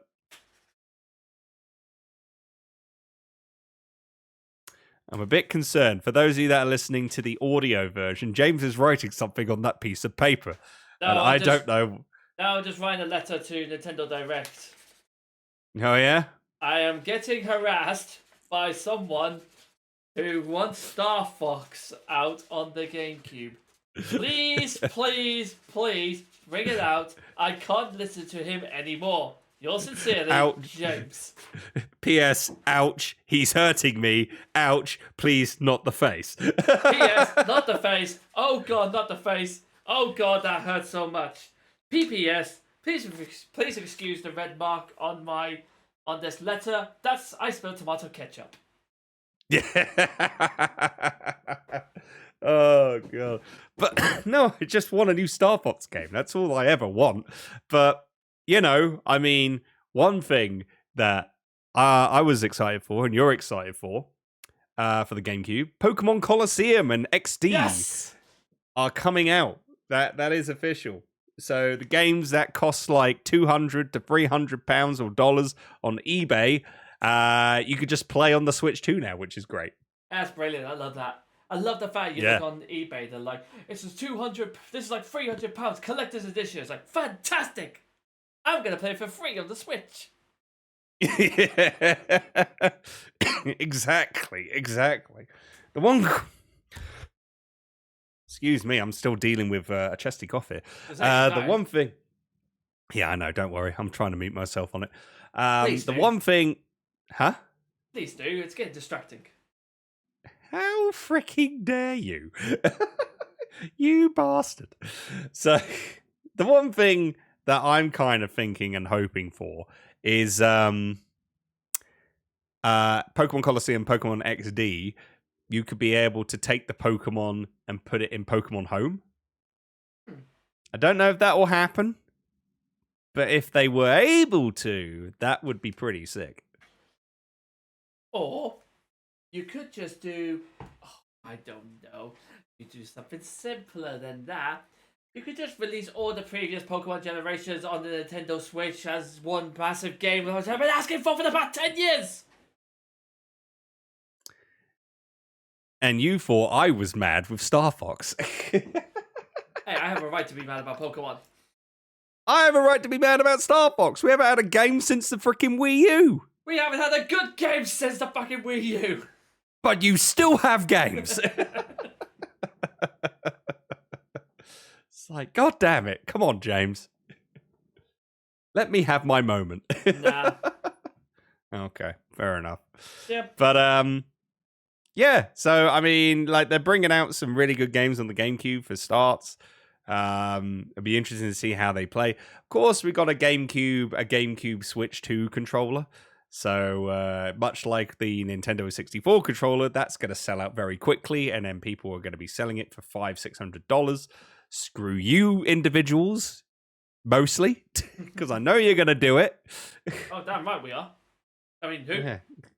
Wait, what? Nothing. I now know who it is who's doing it all this time. Good, it's safe. Git. But yeah, I mean, it'll be interesting to see how that will pan out, what games are going to come out in the future as well. Are we going to get rare titles? Like, they're like, one title I can think of is that only came out on the GameCube was Gotcha Force, which is pretty much like you pretty much play as a group of kids that have like these little like mecha toys, but that you control the mecha toys and you attack other enemy toys, and you have to. I forget what the object of the game is, but I remember playing that a ton because a friend of mine let me borrow the game, and it was so fun. But it's a rare game; you can't find it. And if you do, it's like, again, $300-$400. It's like, Jesus. It's like, I really want to get that game again because it was a hidden gem. So if they're able to add in hidden gems into the collection, like Gotcha Force or, you know, maybe Fantasy Star Online Episode 3, and some more titles as well, they can do that. Then brilliant. Then that will be great. You know, it'll be awesome to have for the people that have not played those gems before, be able to get the chance to via the Switch too. What I would like is you bring out a list. They take a list of all like Nintendo's like GameCube, Nintendo 64, SNES games, and they just make a full list of everyone saying, "Here's what we've recommended," and then have like a time frame, like. We expect these games to be out in the next... These are the games we're currently working on. These are the games we're currently not working on. These are games that we would like to work on, but we don't have the proper people to do it. These games cannot be converted, sort of thing. So they said you can then look for your game and see, is there any way we can emulate it across? And they can say, yes, we're actually in the process of doing it, or no chance. Just get an emulator and play it instead. Yeah, so yeah, we'll see. We'll see what happens. I mean, yeah, if needs be, then yeah, you can, you know, get an emulator, if needs be on that. But I mean, if it were some of those hidden gems to come out on the GameCube like collection for the Switch 2, then I'll be happy. I'll be over the moon on that for sure. The one thing I am curious on is the backwards compatibility for Switch games on the Switch 2. Games on the Switch 2. I am taking a look at the list just to have a look and see what we have. Which is kind of crazy when you think about it. Because I'm looking at status of compatibility tests for Nintendo Switch games on Nintendo Switch 2. Next update is going to be in May. And there's a crap ton of games. Nintendo games alone, 122 games. Partner games, over 15,000. Hey, I'm happy with that. Yeah, true. Games that cannot be played on Nintendo Switch 2. Nintendo Labo, Toy-Con VR kit. Can't play that game. Okay. All right. I'm going to miss that, as you could clearly tell, but hey-ho, let's go. The Nintendo Switch 2 Sorry, I keep having a bloody itchy nose. The Nintendo Switch 2 console cannot be inserted into the Toy-Con VR goggles accessory, so this game cannot be played. Bloody hell. Can't play Nintendo VR. What's that? I suppose people can still play that game. I know. I mean, I was tempted to maybe get Labo, but it wasn't to be. Games with compatibility issues on Switch 2. Nintendo is continuing to improve compatibility, including by working with publishing and developing companies. Games startup issue. Oh my god, games with startup issues on Switch 2. Games that are playable but have some in-game compatibility issues, and games with issues that are planned to be addressed. Games that require Nintendo Switch Joy-Con to play. I'll read up those lists in a bit, but the following games can't be played with the Joy-Con 2 controllers that are included with Switch 2. If you have a Switch Joy-Con controller and connect them wirelessly to Switch 2, you can play these games. Please note, a Nintendo Switch console or an accessory such as a Joy-Con charging grip or Joy-Con charging stand two-way, each or separately, is required. So in order to play these games with the Switch 1 Joy-Con, Ring Fit Adventure, 1-2 Switch, Everybody 1-2 Switch, Game Builder Garage, Nintendo Switch Sports. Wow, that's interesting. You think maybe that would be allowed to play that? Oh, that's why Joy-Con controllers do not fit inside the leg strap accessory, so it's only possible to play soccer shootout mode with a Switch con. Oh, that's the only game you can't play football. Jesus Christ! WarioWare Move It doesn't include an IR motion camera as featured in the Switch Joy-Con. It's only possible to play the micro games, and then you got the Labo that you can't play as well. It's a bit of a pain. Let's have a look at this list here. Yeah, I'm actually currently reading the list right now as we speak, just to see is there anything I've noticed. I've noticed there's 3 games actually that are having issues. Yeah? Yeah, so for the first one, games with startup issues. Mm-hmm. There's where was it?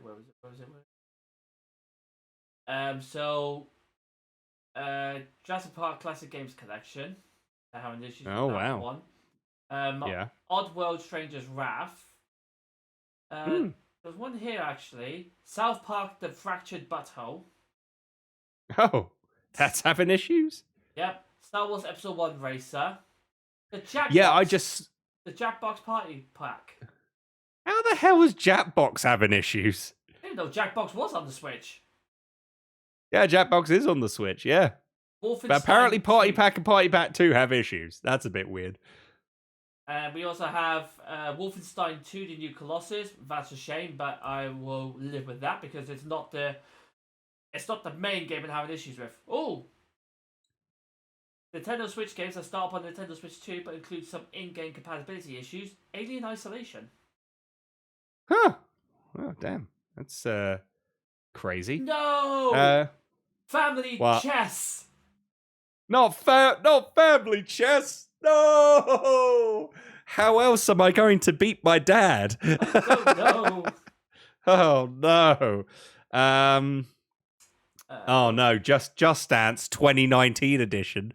Oh, no. What a shame. Oh, that's a shame, actually. Overcooked. Overcooked. Yeah, Overcooked Fall Guys was having issues. Street Fighter 30th Anniversary Collection. That's having issues. Oh, my word. Switch and then games with issues that are planned to be addressed. Planned to be Fortnite. addressed. A Nintendo Switch version is planned. Yeah, forgot. Yeah, the Direct, there's Fortnite. So you can't play the Switch 1 version and then fitness boxing. Okay. Well, to be fair, there's a lot of these games that say the issue's being investigated. So looks like they are trying to. I mean, I'm gonna be honest, mate. That is a lot of games that I was not. There's a lot of games in there that I was not expecting it to like. I was expecting like half the games would never be able to be played, but it turns out a lot of them are. Yeah, pretty much. I mean, Dead by Daylight's also a game that can't be played. Final Fantasy can't be played. Let's see, what else did I see that was interesting? Oh, what a shame. NBA 2K18 can't be played. Oh, well. Oh, well. Pizza Tower's an interesting one because that's supposed to be a really good game. So I'm like, how the heck It's like it's not even that. It's a small. It's a good game. It's a small game. So it's like, I don't get how Pizza Tower's having issues. Yeah, it's interesting to see how some set of game. Who wants to be a millionaire's having issues? Oh, but I'll get Clarkson on the phone. Somebody get Clarkson on the phone. Hello, is this Nintendo? I need you to fix. Who wants to be a millionaire immediately? Don't you know this is the best game in the world? Oh, God. Christ. Yeah, so it's interesting to see that there is quite a few games, some very well-known that are going to be having issues. But then again, it's like, are they going to have an update for Switch 2? Most probably. Most likely. So, We'll have to see how that goes for the... See how that goes, I think. Yeah, pretty much on that. Yeah, so we've gone through, tackled most of the things on there. We had games coming out for third party games. We saw a lot of them. I'm surprised that Street Fighter 6 is coming out. I'm like, wow, okay, that's a heavily intense game. So we'll see how that pans out in terms of, and then Cyberpunk 2077. They say, it's going to be the Ultimate Edition. It's going to be the Enhanced Edition and that. Like, is it just going to be like, the game, but they've just removed stuff in order to make it more enhanced? Or to actually make it run properly.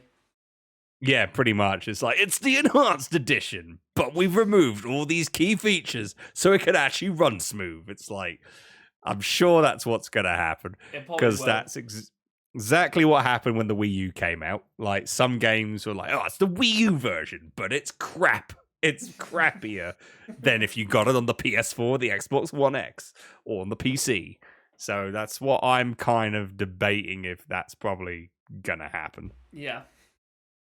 So, but then we went through all of that. We went through all the third-party titles. Some look very interesting to see. Then there was one game that, when we got to the end, I forgot the bloody name now, which kind of looked like Dark Souls, Elden Ring. I thought it was the new Elden Ring game, but it's an exclusive Switch game from Software. And I got to double check what it is. Nintendo Switch 2 exclusive. The Duskbloods. What was it? The Duskbloods. The Duskbloods, that's it. Yeah, so you play as a vampire, which when I first saw it the first few seconds, I said it was Elden Ring, and then you said it looked like Castlevania. And then you see the character that's the vampire. I'm like, oh, okay, it does kind of look very Castlevania-y. And I was like, is this the Elden Ring game? And no, it's its own standalone From Software game, exclusively on the Switch, the Duskbloods. So that's kind of interesting to see how that we're going to be getting our own like Dark Souls game on the Switch too. Yeah. So, I mean, I'll probably give it a go and see if it's good, but it's just going to be the case. Like, is it going to be good? Is it going to be good? The same level of good like from Elden Ring? I think they would have put a lot more. I think they put a lot of effort into this to make it as good as Elden Ring, and because From Software have got not one their own company to be tarnished with poor stuff, especially on the Switch too. You said tarnished. Tarnished edition, as in it's fucked. Yeah. So yeah, we have that, and then but Elden Ring called themselves the tarnished edition. They're setting themselves up to fail. That's all I'm saying. Yeah, pretty much. It's only gonna be running at like 30 frames a second. It's certainly tarnished its image. Fuck. It's certainly tarnished indeed. And then when you play it on like handheld version, it's 15 frames a second. It's like, well, yep, definitely tarnished. But ending off on here, we did get one more final review. One final announcement, which was a brand new Donkey Kong game coming out. Looking forward to that one then. Is insane. Yeah, Donkey Kong Bonanza, which is apparently going to be in the same sort of style as Super Mario Odyssey. So it's going to be kind of like open worldish. And yeah, they kept the cartoony Donkey Kong again. Woo! So that's pretty exciting. So yeah, it'll be cool to see more info on that, honestly, and just see how things are going to be. I like the fact that they kept the banana from Donkey Kong 64 and they've included that in the game. So that's a nice little throwback there. Interesting bad guys, and as we see, like, the monkeys are in the mines and Donkey Kong's in the mine working. So I don't know what that is. Did he get kidnapped? Did he get captured? Like, what's going on? How is this start? We'll just have to wait and see, pretty much, once we get more information. But yeah, so I mean, I'm looking forward. Like, again, this will be something that I'm interested in maybe giving a go. James, what's your comments regarding about Donkey Kong Bonanza? I'm not really a fan of Donkey Kong, if I'm honest. I've never really played any of the games, so it looks really cool. But as a non-Donkey Kong fan, I don't really have much to say on it, if I'm honest.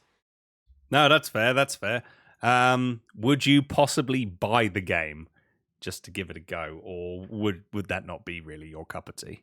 Not really my cup of tea. In fact, the one game I'm thinking of going for would be the new Hyrule Warriors. That's my go-to game for that one. Yes. Before we forgot about that, there is the new Hyrule Warriors game, which is set before Tears of the Kingdom, when Zelda was taken to the past. Yeah. So the Imprisonment War, which would be good fun. Imprisonment War looks really, really good. I still need to play the first Hyrule Warriors, honestly. I still need to get the game. So I mean, I like those. I like that they include, like, add the story to that. And there was something we didn't mention about the Switch too, but because you just said that, I'll come back to it in a second. But you just reminded me of something I need to discuss too. Okay, no, fair enough. It's what I'd say is like, it's cool. It's like, this is literally a Legend of Zelda game where you play as Zelda and not Link. It's Hyrule Warriors, but Link's not in the game. Zelda is the main protagonist, and I wonder if it's gonna, like, from what I see, it may have open world-ish style, perhaps. I don't know. It'll be interesting to see. Like, it's not going to be like, pick a level, do that level, pick the next level, and have the story and plot. I wonder if it might have some open world capabilities. If so, that would be cool. But yeah, all in all, looking forward to get some more information on that and see how that comes along. Same here. Absolutely looking forward to that. But what you were just saying then about, I haven't actually got the game yet. So, but what I do know is in the future update, the Switch 2, or it might be just a Switch 2, or it might be both Switch 1 as well. You can actually offer game cards to people. So essentially, if you're not playing the game, you essentially give them the game card, even digital versions. Just send it off to your mates, and then they get to have it for about 10 days or 30 days. And after the 30 days, it gets deleted from their Switch, and then returns back to you. But essentially, it means that you can let them borrow the game. And since I've got Hyrule's Hyrule Warriors Age of Calamity, you remind me, I might be able to get that sent to you, so you actually play for free. Well, that's one way to cheat the system. I think you only get it for about 30 days though, so you might as well enjoy it. Oh yeah, you might as well, right? It's just like, oh, I really want to buy this game, but I don't have the money for it. I've got it. Here, let me help you. It's like that's one thing I kind of like. I bet, yeah, because it was the virtual game card. I think that's what it's called. Is it? I think it's virtual game card. Yeah. Yeah. So it's like that was something that that kind of made me go, okay. Like at the first when I heard about it, I went, oh, here we go. Like, what's this then? And then when I heard like yeah, it'll pretend like it's an actual physical card. And then you can actually just transfer it to other Switches with no issues, and it will just pop in. The one I didn't know that you could let friends borrow the virtual game card, and they can have it for a set amount of time. That I didn't know about, honestly. So I mean, that's a bit of a game changer. So like, yeah, if you had like Pokemon Legends ZA. And I wanted to play it just to give it a go, you could let me borrow it, and then vice versa. If I had, like, say, Donkey Kong Bonanza and you wanted to play it, then I can send it to you, you can have a go. Yeah, which I think is a fantastic system. Yeah, I had no idea. Okay, that's a pretty good game changer, honestly. Also, Gesundheit. Thank you. I've just looked at the upgrade pack. Mm-hmm. If you have Nintendo Online plus the expansion pack, membership, you can download and enjoy the content of the following upgrade packs at no additional cost. Plus, only original titles are in physical or digital versions. And the two games they've included for your upgrade packs: Legend of Zelda Breath of the Wild and Legend of Zelda Tears of the Kingdom. So if you're an Online Plus expansion pack member, you're getting those two upgrades for free. That's good. That is kind of one thing I'm kind of thinking about. Like, that's cool that they've got the Zelda games there in the expansion. I would think if they for all the Switch 2 versions of Switch 1 games, if you have the online, just the online, then yeah, you have to pay for it. But if you have online plus expansion, you should get the enhanced versions for free, I think. Because you're paying like the top tier subscription for Nintendo, so you should get those for free on all of them, all of the enhanced versions for free. Like, cool, they got Zelda Breath of the Wild and Tears of the Kingdom out for free, so that's a good start. But if we get, like, say, Mario Jamboree, Kirby and the Forgotten Land, like, do that. That'll be great. To get those for free. Also, before I forget, new Kirby Air Ride game. Sorry, I totally that blew me away. As soon as I saw the trailer with Kirby trying to smack the star and get it to work, and then all of a sudden the jet engines pop out, I'm like, this is a new Kirby Air Ride game. Sure enough, Kirby Air Riders. So 20 years ago, that's a rare game as well. That is a rarity. Like, I used to have that game, and then I traded it in as a stupid child, stupid child that I am, because I didn't know that game is a collector's dream. And again, $200-$300 to get the bloody game. I didn't appreciate it because I'm like, oh, it's just a standard basic Kirby racing game. Oh, it's not that great. Then now and then I look back at it and I'm like, no, this was a gem. This was a gem. And me being a stupid 14-year-old kid. Sorry, I like to scream at myself a lot. Oh, just a wee bit. Huh? Oh, just a wee bit. Jesus. Yeah, just a wee bit. I like to kick myself, okay? I like to kick my idiot teenage self to the ground because of stupid decisions. So that was one of them. And I mean, if they bring out Kirby Air Ride on the GameCube collection, sweet. I mean, I'll probably still see if I can try and get the GameCube game, because I enjoyed it. I just felt like I didn't really connect with it, but no. I kind of want to give it another go. And yeah, now that I see Kirby Air Riders coming out, like, how is that going to be? We don't know.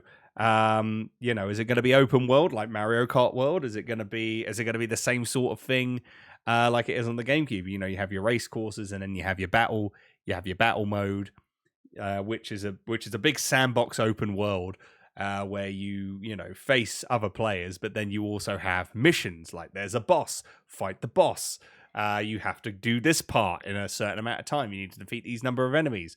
So you got like all these challenges and stuff. So if they include that, like they did in the original, I'm sold. I'm all for it. So yeah, definitely that was a big surprise that there's going to be a new Kirby Air Ride game. So I am looking forward to it. Should be good. It's a big year for racing games, isn't it? New Sonic Racing, new Mario Kart, and Kirby Air Riders.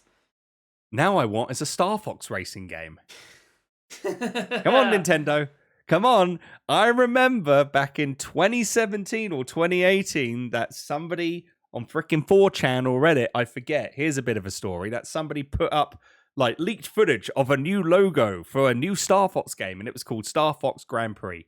I remember that, and I was like, oh my god, I'm freaking out right now. I could play a Star Fox racing game.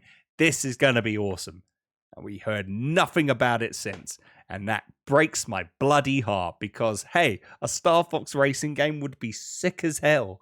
You know, I would love that, but still nothing. Nintendo. But we have the technology. Yeah, you have the technology, so bloody use it.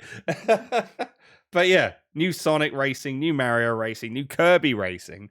And yeah, it's, I mean, like, for coming into a conclusion, I am excited.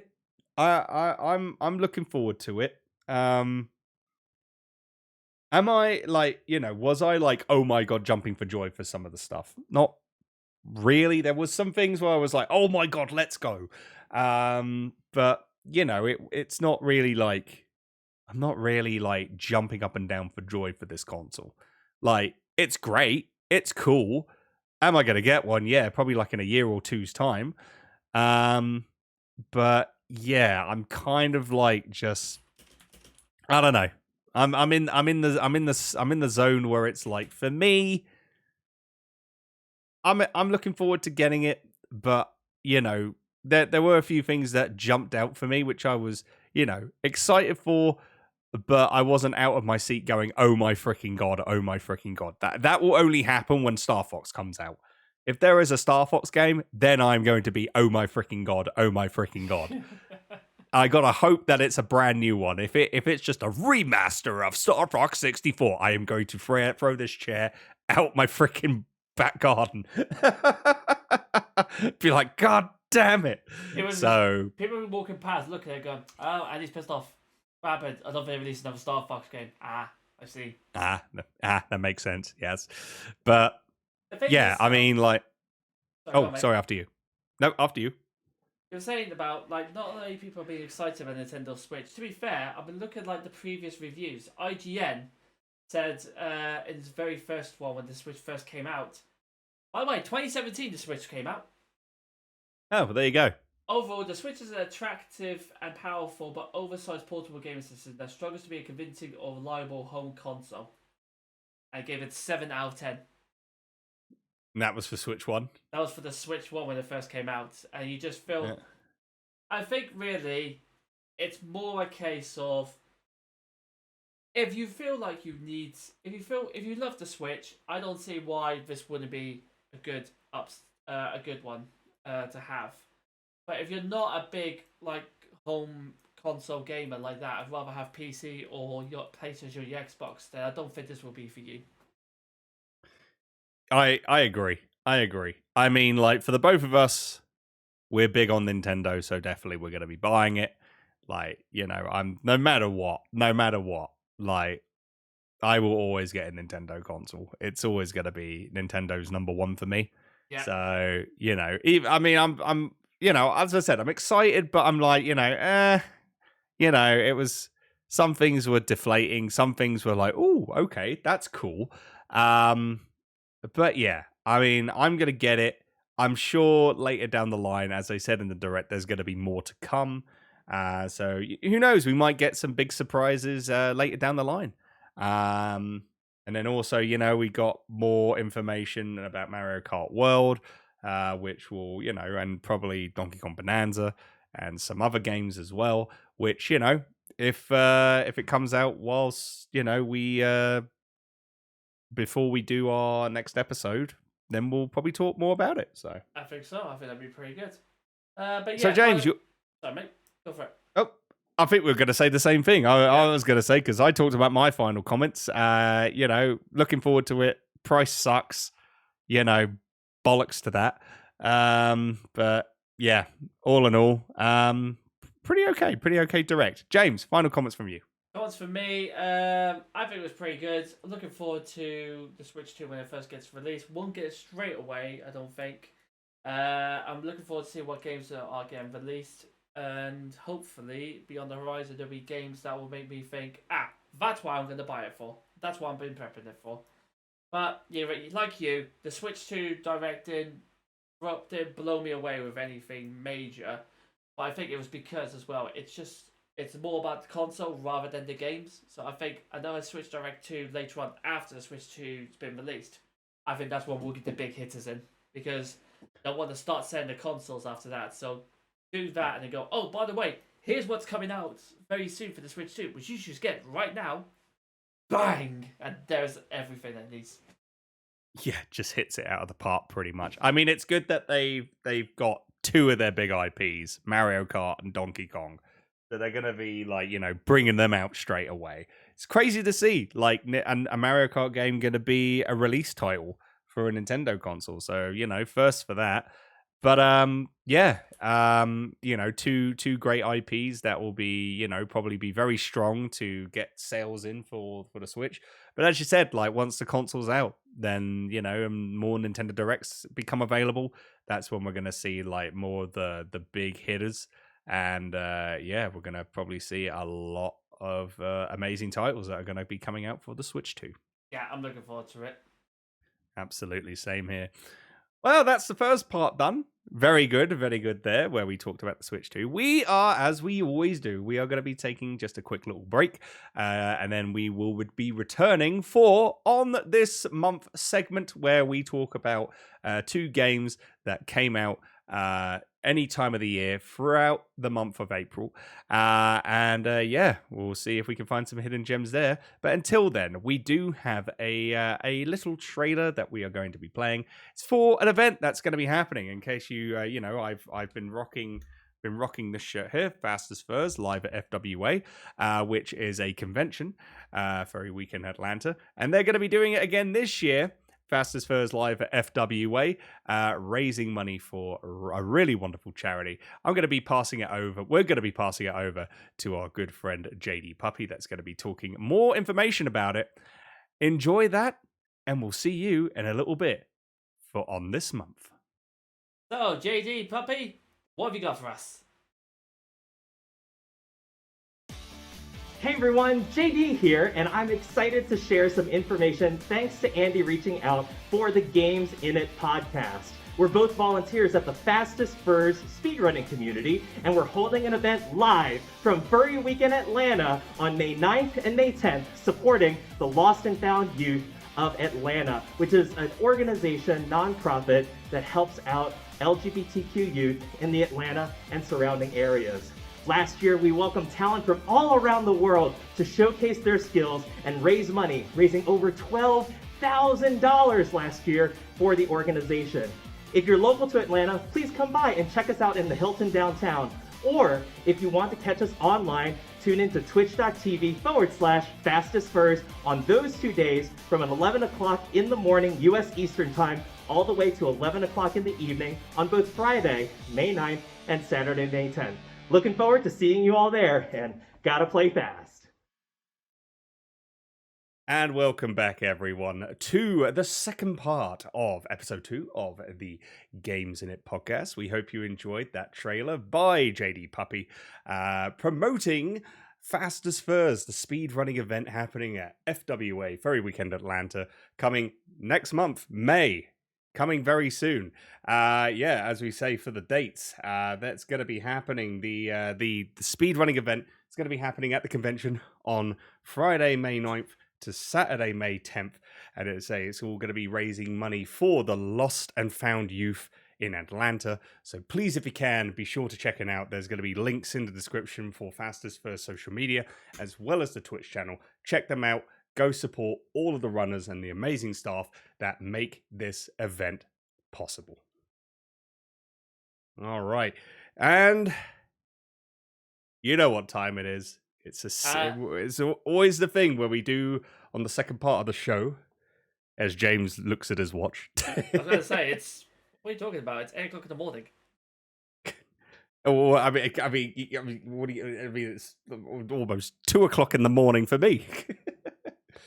Yes, we did. Long stream. It's been a long day of recording. Trust me. So, how many takes have we done on this so far, James? I lost count after 55. Yeah, pretty much.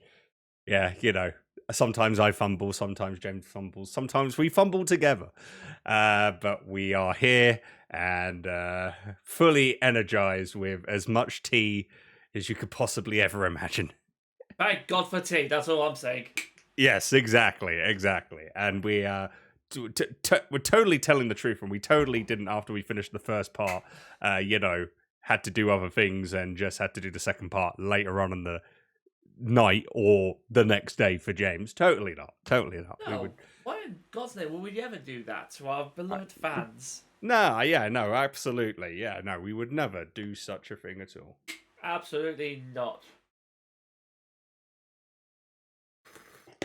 Anyway, James, what's the Eddie. segment?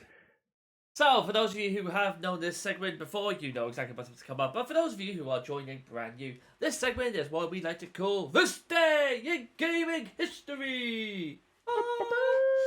On this month, gaming. We still need to get a catchphrase. We still need to get a tune for that sorted out. But Yeah. I'll go on Fiverr and I'll see if I can find someone. Yeah, please do. Yeah. So, essentially, for those who don't know about it, what we do is me and Andy will pick 2 random games that are happening during the month that we do this. So, in essence, this one will be April's edition. And what we do is we go through the list of every single game that was made in April, and we pick 2. And we talk about those 2 games, whether good things, bad things, or absolutely horrible reasons, which I am going to be doing for one of these games today, which I'm very excited looking for. So, the good thing is as well, ladies and gentlemen, is that I don't have no idea what Andy's chosen. Andy has no idea what I've chosen. So, this is going to be the part where we have no idea what the other one's going to say, and we're just going to have to improv it as best as we can. Yeah, and who knows, me and James might even pick the same game, which will be, it hasn't happened yet, but if it does, then we can both talk about it. And yeah, great. More time for... more content on the podcast, even though we're at the 2-hour mark and probably everyone's just like, for God's sake, end the show already. There's no card journey long enough for this podcast. I know. It's like, yeah, every time you listen to the show, you must do at least a 3-hour road trip. Or you must go for an hour and a half one way and an hour and a half back in order to enjoy the full experience of the show. So, the last 2 episodes, I went first, so I think it's fitting. James, go first. You go. It almost sounded like you completely forgot there. You're like, James, you go Brain first. Buffering at this moment in time as I'm just like, just a no now loading. Please wait. Screen. Pretty much. I'll put that in on the editing. Yeah, please. That'd be fun as fuck. Yeah. Okay, James, you go first. What is the first game? Is it going to be the good game, or are you going to go straight in with the bad game? Oh, this is straight into the bad game. So this is amazing. This is a game that I know very well, and a lot of people will probably know about this, infamously, unfortunately. So, on the 4th of April, in the year 2000, which was 25 years ago, a game was released on the PlayStation to celebrate the release of a certain movie that had come out at around the same time. It had basically part of it to do with the movie as a sort of in tie with it, but then part of it wasn't, sort of thing. And eventually, what it did become known as one of the most infamous and hardest games known to mankind. It was definitely for me, anyway. They've just released a remastered version of it right now, with better graphics, but the same bloody problems with the game.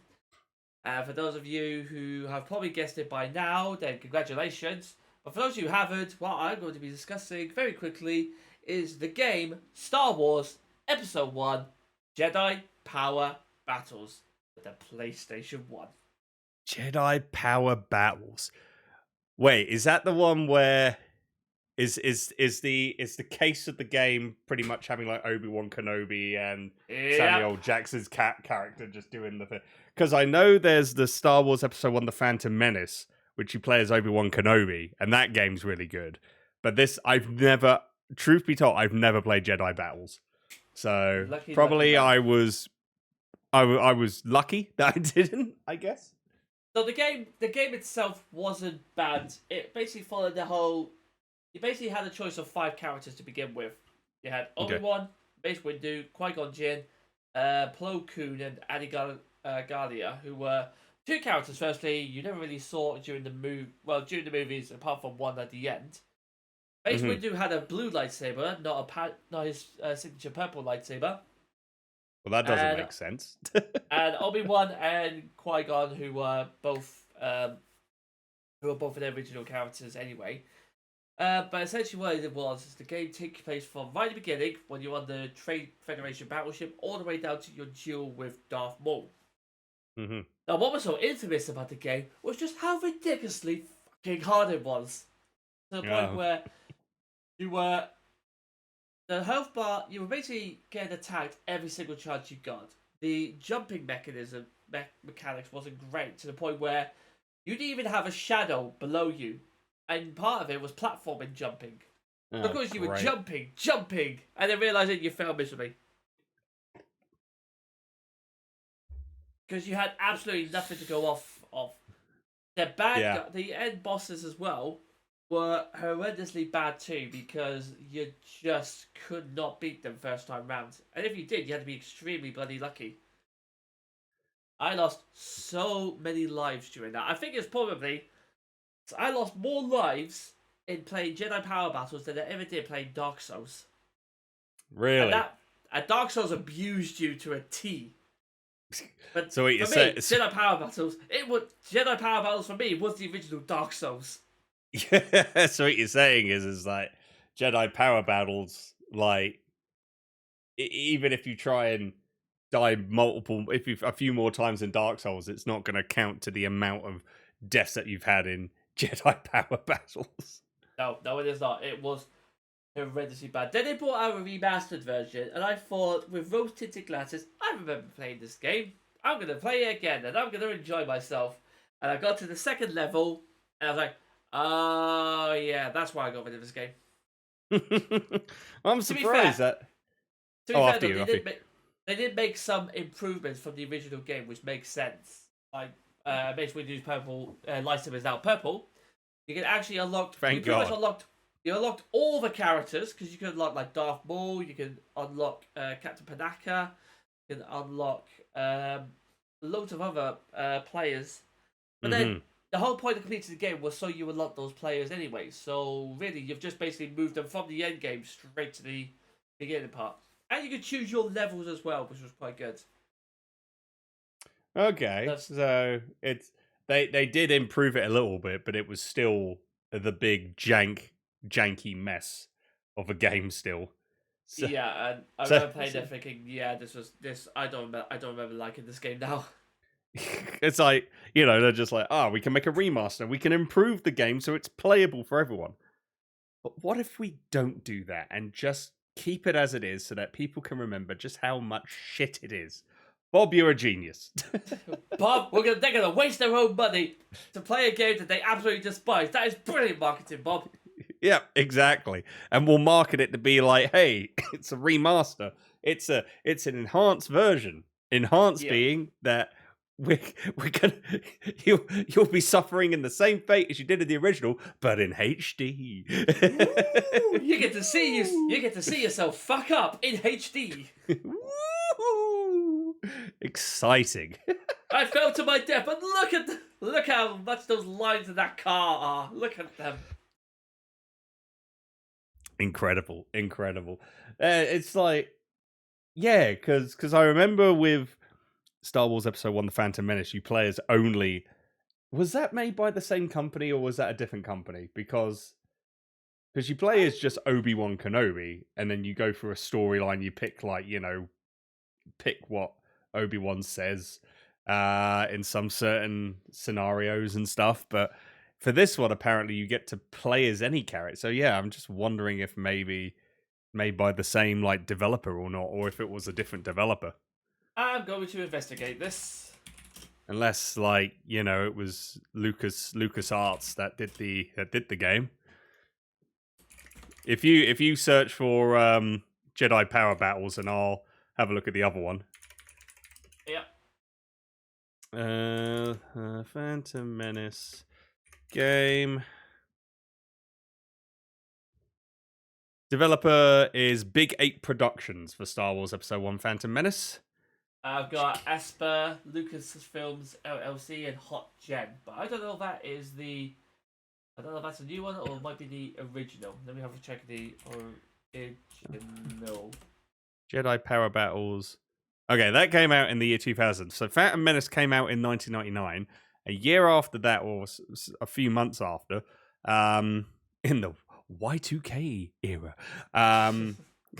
That was when Jedi Power Battles came out, and the developers were Aspyr, ASPYR, Lucasfilm Games LLC, and THQ. Yeah, for the publishers, and then Hot Gen as one of the developers. Okay, so it pretty much different developers, as say Big 8 Productions were the developers for Phantom Menace. Yeah. But yeah, oh well, interesting on that. Who knew that, you know, the year before Jedi Power Battles comes out, they'd make the Phantom Menace and a game that was pretty decent. I got stuck on that. But then it's like, then months down the line for the new year, the year 2000, they bring in another like maybe a couple of developers, and they absolutely just shit on it. I mean, to be fair to them though, it was basically built around the year 2000, so maybe they were expecting a Y2K bug to actually come in and destroy all of it, and then when realizing it wasn't happening, they were like, ah shit, we gotta commit now. Yeah, it's like, well, okay, so much for that. It's got to go on permanent vacation leave. That would have been great. And then also the fact that I think that Phantom Menace was only available for PlayStation and PC, I think. Jedi Power Battles was going to be on multiple consoles, like PlayStation, Dreamcast, Game Boy. So it's like, yeah, putting ports into, you know, different consoles, it's probably going to not make the game run any good. Yep. Pretty much. So, well, there you go. Star Wars Episode 1. Jedi Power Battles. And for those of you who are actually listening, let me know how you thought the game. Was it fantastic? Was it boring? Was it an absolute garbage of a game? Or was that one of the best games you ever had played? Personally, you know what? Being a young'un, I probably did enjoy it. It was so hard as hell. I managed to rage quit a couple of times because of it.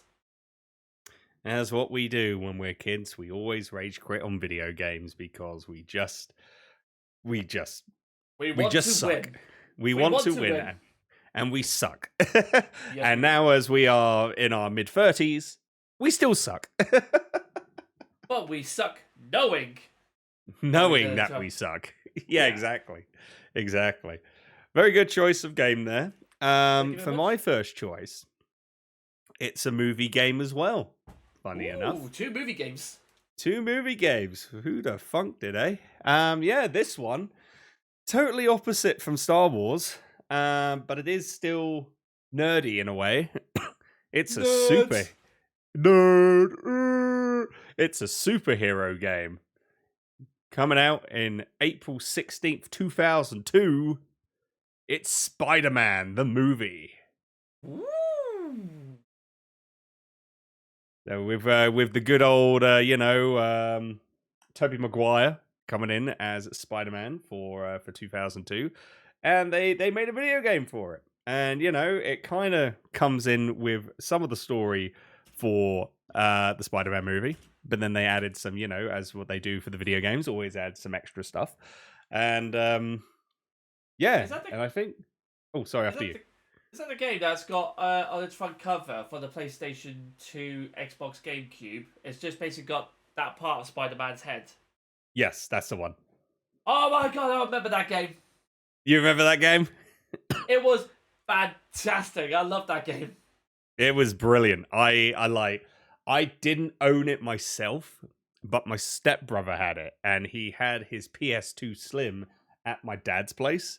And whenever he would stay over, with him and his mum, my stepmom, we would share my room. So my bedroom would be his bedroom. So he would have his PS2 there. So whenever I go visit my dad, and it's just me and my dad, there's my stepbrother's PS2. And he had like FIFA, he had Medal of Honor Frontline, and he had Spider-Man. And I'm like, I'm kind of curious to give. So I took my own memory card, took his memory card out, put my memory card in, and I just played Spider-Man on his PS2 for a weekend, and it was great. I was like, oh my god. Controlling was great. The combat system was decent. It's not open world. That's Spider-Man 2. I think Spider-Man 2 becomes open world. Yeah. I believe. But it was Spider-Man 2 with Doc Ock. I think that became like the open world game. Yeah. But there were times where whenever you face Green Goblin, you would do the chase scene. That was very much of a open world-esque in a way. You get a little sense of it when you're doing like the chase scenes and that. I feel like because there's a tower level where you have to go up, and that was a pain in the arse. I feel like the second chase scene with Green Goblin, because I think there's two, if I recall. If anyone remembers, let us know. Tell me I'm wrong, because I need to, get, I need the facts. But yeah, like I felt like the chase scenes, especially the second one, was a pain in the ass, especially when you're trying to follow Green Goblin and he's throwing the freaking bombs and you get hit and then you go somewhere else and you're like, Jesus Christ, I gotta catch up. And then, once you've gone like this much far away from like Green Goblin, it's over. Mission failed. Start again. Yeah, it is literally, if you cannot make a mistake. If you make a mistake, it is just game over. You will not be able to catch up. And then, it's, you miss... You miss Mary Jane. That's it. Mary Jane gets kidnapped. Game over. Goodbye. Peter Parker is going to be so sad, lonely, and depressed now. Unless you retry. His pain. I feel his pain. What do you mean, feel his pain? You're married. Now, I mean. So yeah. Oh man, back then I was definitely I know how he felt. Yeah, I still know how he feels. I distinctly remember part of that game because when you completed 100% or when you completed a certain bit, I think it's when you, because there was the tutorial, and I loved the tutorial because the guy who was helping you through the tutorial, he was the most sarcastic individual known to man, and he was the pinnacle of what it should be for a tutorial man to be. Like, I remember one of them. He's just a typical New Yorker. That's pretty much it. Because then when you get like Peter Tobey Maguire, like goes to the website and go, Yahoo! He's like, all right, kid, calm it down a bit. I remember one of the tutorial levels. It was basically I think it was telling about going up a wall or something, or go to this destination. I need you to go over to this destination. Now, take your time, do what you need to do. I'm gonna go make a sandwich. And then you finally get there, and I think the next part is you have to climb up the wall. And all of a sudden, all you hear goes, okay, so what you have to do then is when you get to go press up on the angle, on the directional pad, and then you can be able to climb up. And don't spoil the windows where you're there. Oh, too much mustard. Yeah. I remember that. I remember that. I was like thinking like, because I remember playing the tutorial with Tom because it was just, because the narrator was sarcastic as hell. And I forgot about the part where he's eating a sandwich at the time. It's always the bit where he goes, I can't believe it. This is so cool. Well, good for you. Anyway, he just moves on. Yeah. Can you imagine tutorials with that man? That'll be the best part of the game. Because normally tutorials is just like empty like boxes, and he's like, "Come on, follow me," and then runs away. It's like press the directional button to follow. I just love it. And some guy was just there going, "Okay, what you need to do is we all know this page. We've been through loads of tutorials. You should know what the directional button is by now. If it isn't, it's this one right here. Just press this one and push it away. Push the stick away from you, and you should be able to move. Okay? Now, run 5 laps or something. I don't care. We need to bring back the sarcastic narrators for tutorials. We need to bring them back for video games. It's like, what a legend. How that man never got an award for best acting in a video game in 2002 is beyond me. Now, fuck it. You know what? I am going to look up that guy's name. I'm going to find out who it was. Oh, yeah? What's the narrator's name? I want to find out who the narrator's name was. Same. I'm going to find out. I'm going to find it as well. Hang on. Spider-Man 2002 game. Voice actors. All right, here we go. Spider-Man video game 2002. Come on. Is it the tour guide? Bruce Campbell. Bruce Campbell? Bruce Campbell. Hang on. Voice uncredited. Apparently there's someone called Marcus Sherock. Spider-Man's body. You knew that you could... I didn't know you could voice it. Oh my god. No way. Colleen O'Shaughnessy. The voice of Tails. She's in it? Yeah, Woman on the Rooftop. Oh, because she's Tails is in Spider-Man. Who freaking knew? Yeah, narrated by Bruce Campbell. It was Bruce Campbell. Yeah, tour guide. Bruce Campbell. Oh my god, Bruce Campbell is the tour guide. Amazing. Oh my word. That is brilliant. God. That's crazy, yo. Oh yeah, there is one here actually. It's Bruce Campbell. If you skip the tutorial, the narrator will give a tip and say, "Of course you know this if you played the basic tutorial." Yeah. Of course you knew this. Oh, brilliant. Okay. This is what we need in games. We need a Bruce Campbell. We need someone like that in every tutorial game. We need a Bruce Campbell in every video game to be the narrator for the tutorial. Just be a sarcastic prick. Amazing. I think... Didn't it have a bowling game? Didn't Spider-Man... Yes. It was so good. I remember. I'm just like, oh yeah, there was a bowling game in it as well. The game had everything. It had the story. You know, the controls were great. The combat system was great. The writing, especially for Bruce Campbell's tour guide, chef's kiss. And then also there was bowling. You just had you have everything put into one in one superhero game. The bowling. I loved the bowling game mini game because it was. I just loved how it was.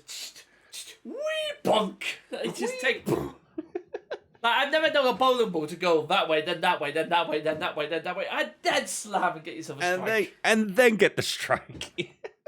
Who knew? Unless you have bumpers up, but even then, we're men now. We don't need bumpers most of the time. Most of the time, yeah. No, I think I kind of need bumpers. Just so I can feel like I'm doing something right. I need bumpers in life, James. I need bumpers in life. But yes, Spider-Man, the movie. April 16th, 2002. What a game. I need to get it What again. Absolute brilliant game. I need to play it again. It's such a good one. I feel like because I've played Spider-Man 3. I have to admit, compared and Spider-Man 2 as well. Compared to the trilogy, you can't beat the first Spider-Man. That's the best one. That is honestly the best. They took a little bit of inspiration from the Spider-Man game on the PS1. I feel because it did have that similarities to Spider-Man on the PS1. With that gameplay, so I think that's just why it just works so well. Spider-Man 2 and 3, like, I mean, Spider-Man 3 is my second favorite of the trilogy. It's just, you know, you just can't beat the good old classic number one, you know. As well, you got to play as Harry Osborn afterwards as the Green Goblin, taking on the actual Green Goblin, which is really fucking weird. Yeah, you do. And instead of like web swinging, you got to go on the glider, and it made like the chasing missions was so much fucking easier because you were just there going, "You'll never catch me, Spider-Man!" And you just sat there going on a glider next to him going, "So where are we going? Come on." Yeah. I forgot about that. Jesus Christ. See, Spider-Man, the gift that keeps on giving, pretty much. I am now going to take that game and I'm going to download it onto my Steam Deck. There you go. You're welcome. Thank you. Yes. So that's my game. James, what is your second game? So my second game was actually a game that was released on April the 17th, 2014, 11 years ago today. 11 years ago. Ooh. Actually, I'll be damned, 11 years ago today. Aha. That's brilliant. 11 years ago today. Oh my God. Jesus. Happy birthday to this game, whatever it is. So this game actually isn't on a console. It was actually on the mobile game, but it was one of the mobile games I actually remember playing a lot because it was so simple, but the puzzles in it was really, really good, and I thoroughly enjoyed it. And it's based off a very famous IP, all about killing and strangling and basically funny ways to kill people, dumb ways to die, essentially. The game is called Hitman Go for the iOS. Hitman Go. See, okay. I didn't even know there was a Hitman game on the iOS, honestly. So this is all new to me. So feel free to let me know and everyone know what the hell is Hitman Go. So for those of you it sounds like a Pokemon, actually. You know, you get Hitmonlee, Hitmonchan, Hitman Go. To be fair, that would have been brilliant to do that. Yeah, Hitman Go, I choose you, Hitman Go. Hitman Go, bye-bye, bang! Yeah. You say, Hitman Go, use Glock. It's super effective against everything. Yeah, one hit KO. No, just fatality. So basically what it is the game itself was like a board game. And Agent 47 would start off at a particular spot, and he'll be like a little token, as it were. And then at and then you had to basically eliminate your target, which was in like a red coloured suit or something, or just like a normal different person. And you'd have to basically move your character along to try and eliminate this person. But it was like every time you moved a step, enemies around you would then react, so they would then move in the wrong little way. And then basically the puzzle was to try and get yourself to basically try and kill this target. And then the level didn't end until the target was basically knocked off, as in hit the Agent 47 occupied the same space as the enemy. It was like little board game sort of style, so like board pieces sort of thing. But you could actually have a lot more like achievements within them. One of them was eliminate all enemies before targeting. Eliminate all enemies. Take your target out in 12 moves, sort of thing. And it was just it's basically a turn-based puzzle game, and I absolutely loved it. And the aesthetics as well, and how it looked was beyond brilliant. I just loved it so much because it was nice. It was a sort of different look to Hitman, but it's what's the word?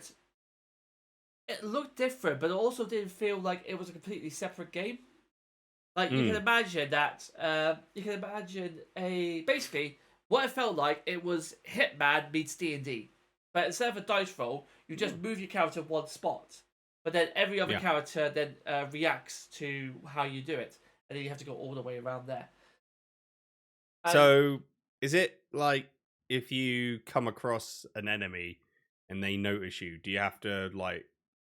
Do you get forced into a battle and you have to like roll a high dice count, and if it's better than the enemy dice, you can kill them or something?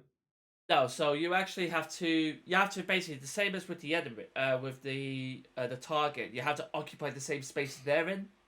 Okay. But you can't just like move into their space if they spot you. You have to sort of go around and try and take them out without them seeing you. Mm-hmm. But you can essentially at one stage you can move yourself into position. Like say there's like how do I put this? Say there's like a diagonal like that, for example. Okay. And you have 4 enemies here. Mm-hmm. When you go in the middle though, there's a special power spot. And what you do is you move your character in there, and then it'll basically like little pistols like that. Mm-hmm. And what happens is when you click on there, your pistols activate and you go pew pew. And you basically fire in 4 different directions. But then that's the turn over. But if you can maneuver all those guards into a certain spot where they are all contemplating around that area, you can basically take all 4 of them out at once. Oh wow! Okay. Huh. Interesting. Yeah, and and basically as well, if the enemies move into the player's position, then that's when Agent 47 gets killed, essentially. Oh, I see. Okay. So you have to sort of maneuver yourself around, hide yourself, or be able to go out and take them out without them realizing you. And I just thought the whole puzzle as a whole was just brilliantly done. So what's the map like? Is it kind of like your standard like Monopoly style map, or like board map, or is it like is it something like more unique in a way? It's quite unique actually. I'll tell you what, actually, let me show you this. I'll send you a link on Discord. Yeah, and then I can put that on for the video for everyone else to see. Yeah, so this is essentially the screenshot of what one of the boards look like. I'm gonna copy that link and I'm going to enlarge it for me. Oh, okay, I see. So essentially, like the black lines are every way that you can maneuver yourself. Mm-hmm. The guys on yellow, they're walking enemies. So they'll just basically they'll go up and down every turn. And then once they get to the other end, they turn around and start again. Right. You got the plan pots to hide yourself in. So if you occupy the same spot as it, and so does the enemy doesn't see you. Oh, okay. And then there's another one over there, which is like a trash, which is like a can, for example. And if you hit that, you can basically throw the can anywhere, and then it basically goes out a big sort of semicircle. And then any guard who hear it, they'll be like, "What?" And they'll turn towards it, and then they'll start moving towards it. Mm-hmm. Okay, and then I see there's like a little red dot. I take it that's the enemy you have to kill? Yeah, that's the enemy you've got to annihilate. Okay. And then the little token on, like, say, on the far left of the picture, I take it that's Agent 47? That's Agent in black, that's Agent 47, yeah. Okay. Oh, I see him now in the tuxedo. Yeah. It looked a bit odd. I thought it looked like, I don't know, a Monopoly piece. But now I can see the suit. Yeah. It's like, so the whole mission involves you trying to beat this one target, but you have to basically take care of its guards and reach the exit point. Then the next level, you face more guards, and then you go. It's only at the very last episode of the chapter, last level of the chapter. Sorry, that's when you take the target out. Oh, okay. I see. So Interesting. But again, I played this game so often, so much that I thoroughly enjoyed it. And because it was so popular, they did the same thing. They brought out a Tomb Raider Go. Which is okay. the exact same things you see in the screenshot, but also it's all based on Tomb Raider. Okay, interesting. Was that the same year as Hitman Go, or was that a little bit later? No, it was a couple of years afterwards. Oh, okay, interesting. I've never heard of it. I've never heard of Hitman Go or Tomb Raider Go, actually. Are they still available to play, or...? I believe they still are, yes. In fact, I'm going to have a quick check myself, but I am certain the games are still available to purchase off any app store. I'm having a look as we speak. Hitman Go. There it is. Yep, right there. Oh, yeah, look at this. It is Hitman Go. Yep, I see it as well. Perfect. Wow, okay. Damn. And then just to double check, Tomb Raider Go. There it is, Lara Croft Go. Sorry, yeah, Lara Croft Go, sorry. Oh no, that's fine. It's pretty much the same thing anyway, so... Yeah. That looks a little bit more... Lara Croft Go or Tomb Raider Go looks very Hades-esque in a way. I guess it is, yeah. Yeah, it does look a little bit. It looks a bit Hades-esque with the art style. So yeah, but that's cool. I'm sorry. After you, I like the little art style of it as well because it's very minimal. As I say, there's nothing like major they've got to throw into it. It's literally just acts like a board game, but it still works really well with the environment and the whole process of what Agent 47 does and the Hitman games in general. Yeah, so it's like a little not a sequel. It's like a little standalone sort of game, and I love it. I absolutely adored it. And that's gonna make you want to play that again now, eh? Probably, yeah. Yeah. So now you got Spider-Man and you got Hitman Go. I just reliving my childhood right now. There you go. See, ain't that? This is what On This Month is all about. We talk about games from our childhood, and then we reminisce of the good times, and then we want to play those games again. Yep, which I can't do because I've got a lot of shit I need to do. Well, maybe when you have less shit to deal with. Yes, I think it might have to be, yes. Yes, definitely. Very good choice there, James. So for my last one, I mean, one of the biggest fighting games of all time, which started a massive franchise, you know? It's the one that started it all, and then ever since then, it's just been expanding until we got the Ultimate Edition on the Switch. Would that be Street Fighter by any chance? No, although it does have some Street Fighter characters in it. Marvel vs. Capcom? No. Okay. I am, of course, talking about Super Smash Brothers. That came out in April? April 26th, 1999. Was that the very first one, was it? Yeah. Bloody yeah. On the N64, 1999. I feel old. Oh, yeah, very old right now, but...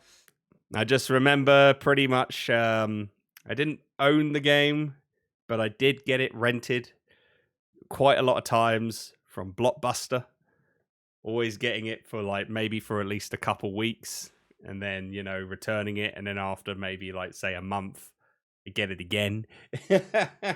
It was, oh yeah, what a game. What a game to be able to see, Mario, Samus, Fox, Link, Pikachu, just all in a game together and all beating the living snot out of each other. It's okay, this is pretty cool.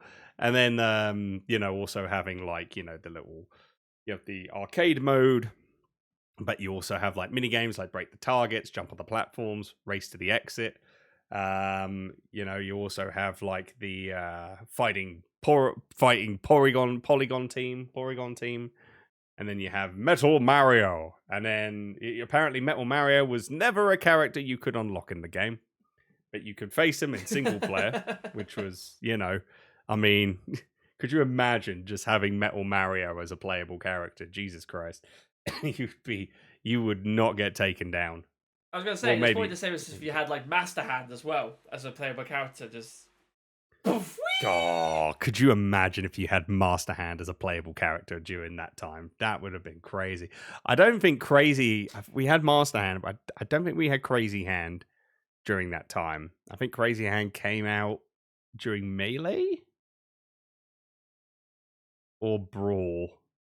I think it might have been Melee. I don't remember it being introduced in Brawl.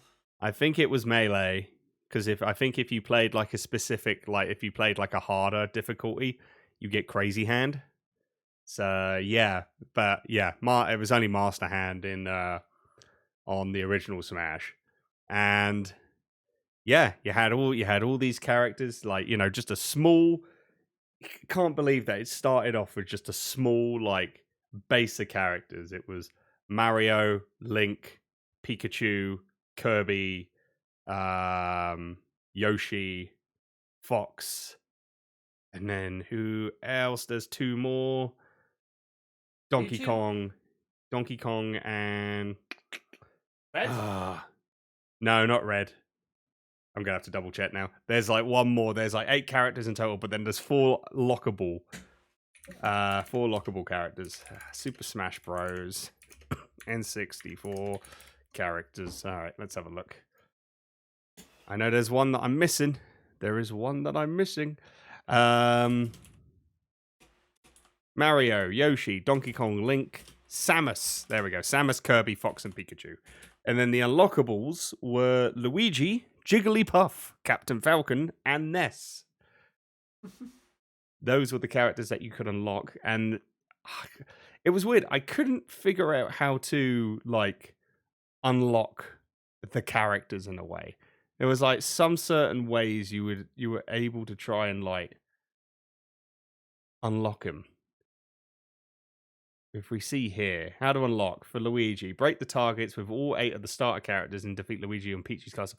That's probably why, because I probably didn't break all the targets with all the characters. Yeah. Players that lose the fight against Luigi can refight him by completing the break the targets again with any character. And then Jigglypuff. How do you get Jigglypuff? I think I always got Jigglypuff. You also could get Captain Falcon too. You can. Well, let's have a look at Captain Falcon, because I never got Captain Falcon. Complete one-player game with any character in under 20 minutes. So you had to beat like the one-player mode in under 20 minutes. Then defeat Captain Falcon in a battle on planet Zebes. Players that lose the fight against Captain Falcon can refight him again, completing one-player game in under 20 minutes again.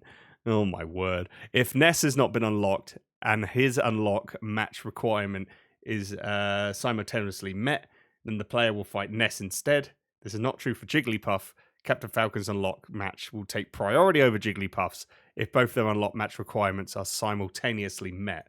So Jigglypuff is complete one-player game, then so you complete the one-player game, then defeat Jigglypuff on Saffron City. So that's Jigglypuff's the easiest character to unlock. So the players that lose the fight against Jigglypuff can refight Jigglypuff by completing the player one game again. The player one game criteria for Ness or Captain Falcon is met simultaneously, then the player will fight one of them instead of Jigglypuff. How do you unlock Ness? Because I have no idea. That is complete one-player game on normal difficulty or higher with 3 stocks or less without continuing. Then defeat Ness on Dreamland. Oh my god, that's probably why I've never unlocked Ness. Because I was always doing it on easy mode or very easy mode. Because I was a scrub as a kid. Nothing wrong being a scrub, especially with these kind of games. Yeah, pretty much. I mean, like, it was a basic game. You had your one-player mode, you had your training mode, and then you had like just your regular Smash mode where you can play against 3 other friends. I mean, for its time, it was revolutionary in a way. So many Nintendo IPs coming together and having a big old brawl, which, you know, is the third installment of the series. But yeah, no, just coming together, and then who knew that, every single Nintendo console that came out, home console, there was always, a Smash Brothers that came out, more characters that became available, and it just got bigger and bigger and bigger until we got to, the third installment when we had non-Nintendo characters jumping into the fray. And now look at it. Look how big it is. We've got Smash Bros. Ultimate, and with so many characters. What's going to happen for the new Smash game on the Switch 2? As we mentioned, we've got Mario Kart World and a new Donkey Kong game, Donkey Kong Bonanza. But what's going to happen with this new Smash game? Are we going to get any more characters? Who are we going to get next time?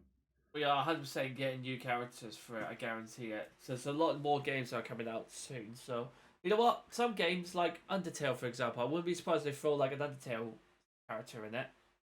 I mean, like, they do a reference to Undertale in Ultimate, but it is a Mii costume. It's Sans. It's a Sans costume. Yeah. So you get, like, Sans head, Sans, like, clothes and stuff, but it's not actually Sans. So it's kind of like, okay, it's a nod, but, it's not official. But so...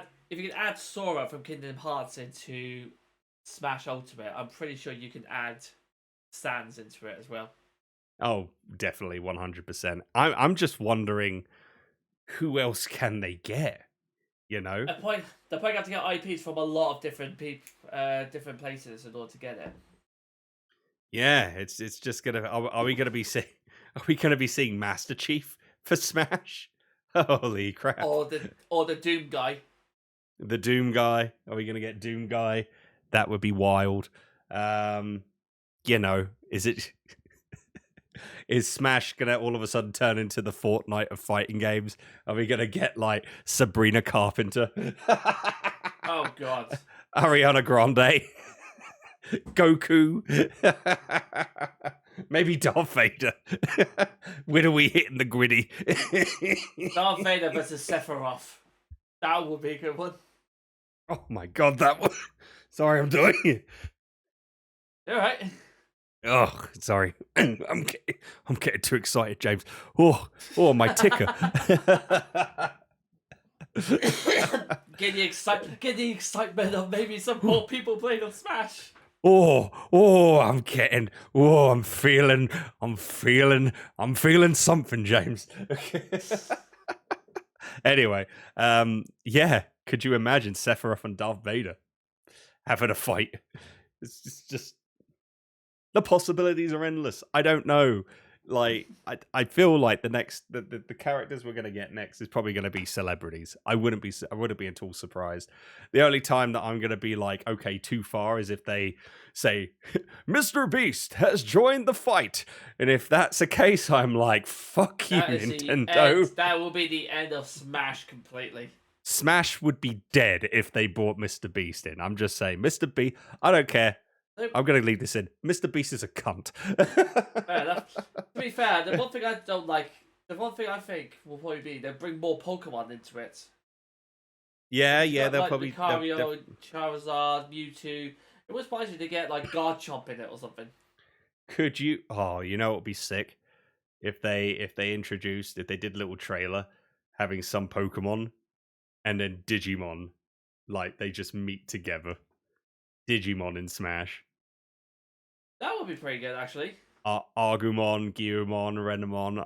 That would be amazing. Honestly, I'd be hyped for that. I think if they included like my girl Renamon, if they included her in there, I'd be happy. I'd be very over the moon. Or maybe get like Yugi from Yu-Gi-Oh. Yeah. So he acts like what's his name? So he acts like the Pokemon trainer. He gets 3 choices. So he gets Dark Magician Go. He gets Dark Magician. Yeah. Dark Magician Go. And then like Pot of Greed. And the Celtic Guardian. And his smash move. Is going to be the Egyptian gods. Oh, it's got to be Pot of Greed. I play pot of green. And then have to explain it. Yeah, it just explains it and just keeps spamming it because he has pot of green so many multiple times. Oh, God. And then you said Celtic Guardian. Now all of a sudden I'm just thinking, like, you unleashed a Celtic Guardian.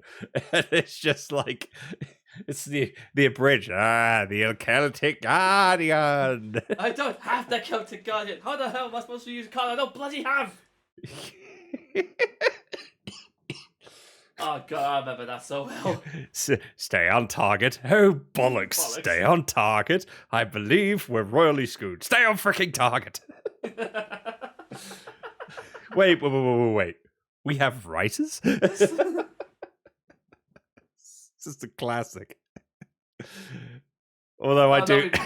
the one that always is stuck in my mind is the beginning of one of the early episodes, like, Yu-Gi-Oh! Abridged. It stays crunchy, even in milk. Dim stale. It's like, I don't know. That's just stuck in my head. Oh, it's just like, I know we're going off topic. It's like Joey Wheeler all of a sudden wearing a dog costume, and then Kyber's just like, now bow to me like the dog you are, but I don't want to be a furry. Shut up and bend over. Yes, master. Like freaking Joey Wheeler in the abridged is just legendary. Or even get if the characters are coming back, but they don't want to get the voice actors. Fucking Karibo, get him on it straight away. Oh yeah. Oh yeah. Having like, hey, take it on Kyber. I activate your mother. You had what? That's right, Kyber. Your mother. I activated her. Oh my God. Whilst also singing about leather pants. Yeah. But yes, that's what I would like to have in the new Smash. Oh, dearie me. But yeah, that's pretty much my second game, Super Smash Bros. For the N64, coming out on April 26th, 1999. A basic game, you know, basic with the one player and then the multiplayer, but it was the seed that was planted and has grown into a beautiful tree and will continue to grow, and good things to come very soon when hopefully we get a brand new Smash game for the Switch 2 and brand new Smash games in the future. You know, it's the seed that was planted and what started it all, as it's grown from a root to become a beautiful oak tree. I don't know. I'm just... Well, the only thing I'm saying though is we're getting another Sonic the Hedgehog movie coming out. We're getting a Super Mario Bros. 2 movie coming out. We're getting a Legend of Zelda live adaptation getting made very shortly. These are pretty much one of the first three these are the trifecta of video game characters. And don't forget Detective Pikachu. And Detective Pikachu, yeah. Why we don't have at one stage where, like in Super Mario Bros. 2 or Sonic the Hedgehog 4, like the very, very end credits, and it's just someone going across going, "Are you Sonic the Hedgehog?" "Yes." "I've got a package for you. Here." He looks at it and goes, "What the hell is..." Just disappeared. He's like, "Wait. So special about this. What the hell is that?" And it cuts to the Super Smash Brothers envelope stamp. Yeah. And it's just like, oh shit.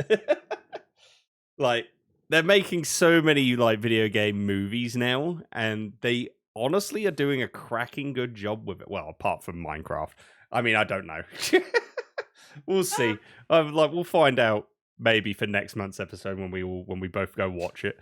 all I'm saying is that all the movies that are getting made right now are people who are in Super Smash Brothers. I'm just saying you could easily bring them all together like that. Oh no, Jet Black in the Smash movie is Steve. Oh God, his ultimate Smash chicken jockey. Just a swarm Oh, of chicken God. jockey. Oh, no. Just jumping off. Chicken jockey! Chicken jockey. The winner is Steve Flint and Steel. It's like, oh God. I don't know. I don't know how I feel about that now. I don't know how I feel about having a Switch movie. I will pay. Smash... I will pay to see that movie any day. This could be the end, like the Avengers. Next thing you know, this will be the gaming cinematic universe. Christ. The Smash Brothers. The Smash universe. The bro cinematic universe. Oh my word. Who knows what's gonna happen in so many years. That'd be good. Well, we gotta wait and see how Super Mario Bros. 2 goes and how the Zelda movie pans out. It's gonna be interesting. I mean, Ben Schwartz, the voice of Sonic, has said that he would love to maybe get all the animators together, all to come together, try and be friendly and make a Smash movie. So, I mean, I don't know who the hell would want to see that. I mean, it would be a smash hit, honestly. Honestly, would be a box office smash hit. Boo! Anyway, there we go. Yes, but there it is. Super Smash Brothers is my second game, and yeah, as I said, basic game, but a hell of a lot of fun, and it's created a wonderful, wonderful franchise, which may get a movie, maybe sometime in the future. Who the hell knows? Please.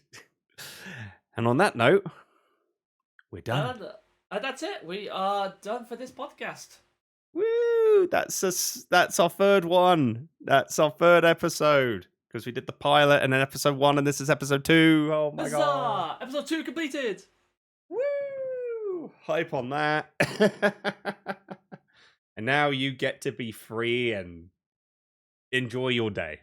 And you get to go to sleep. Yay.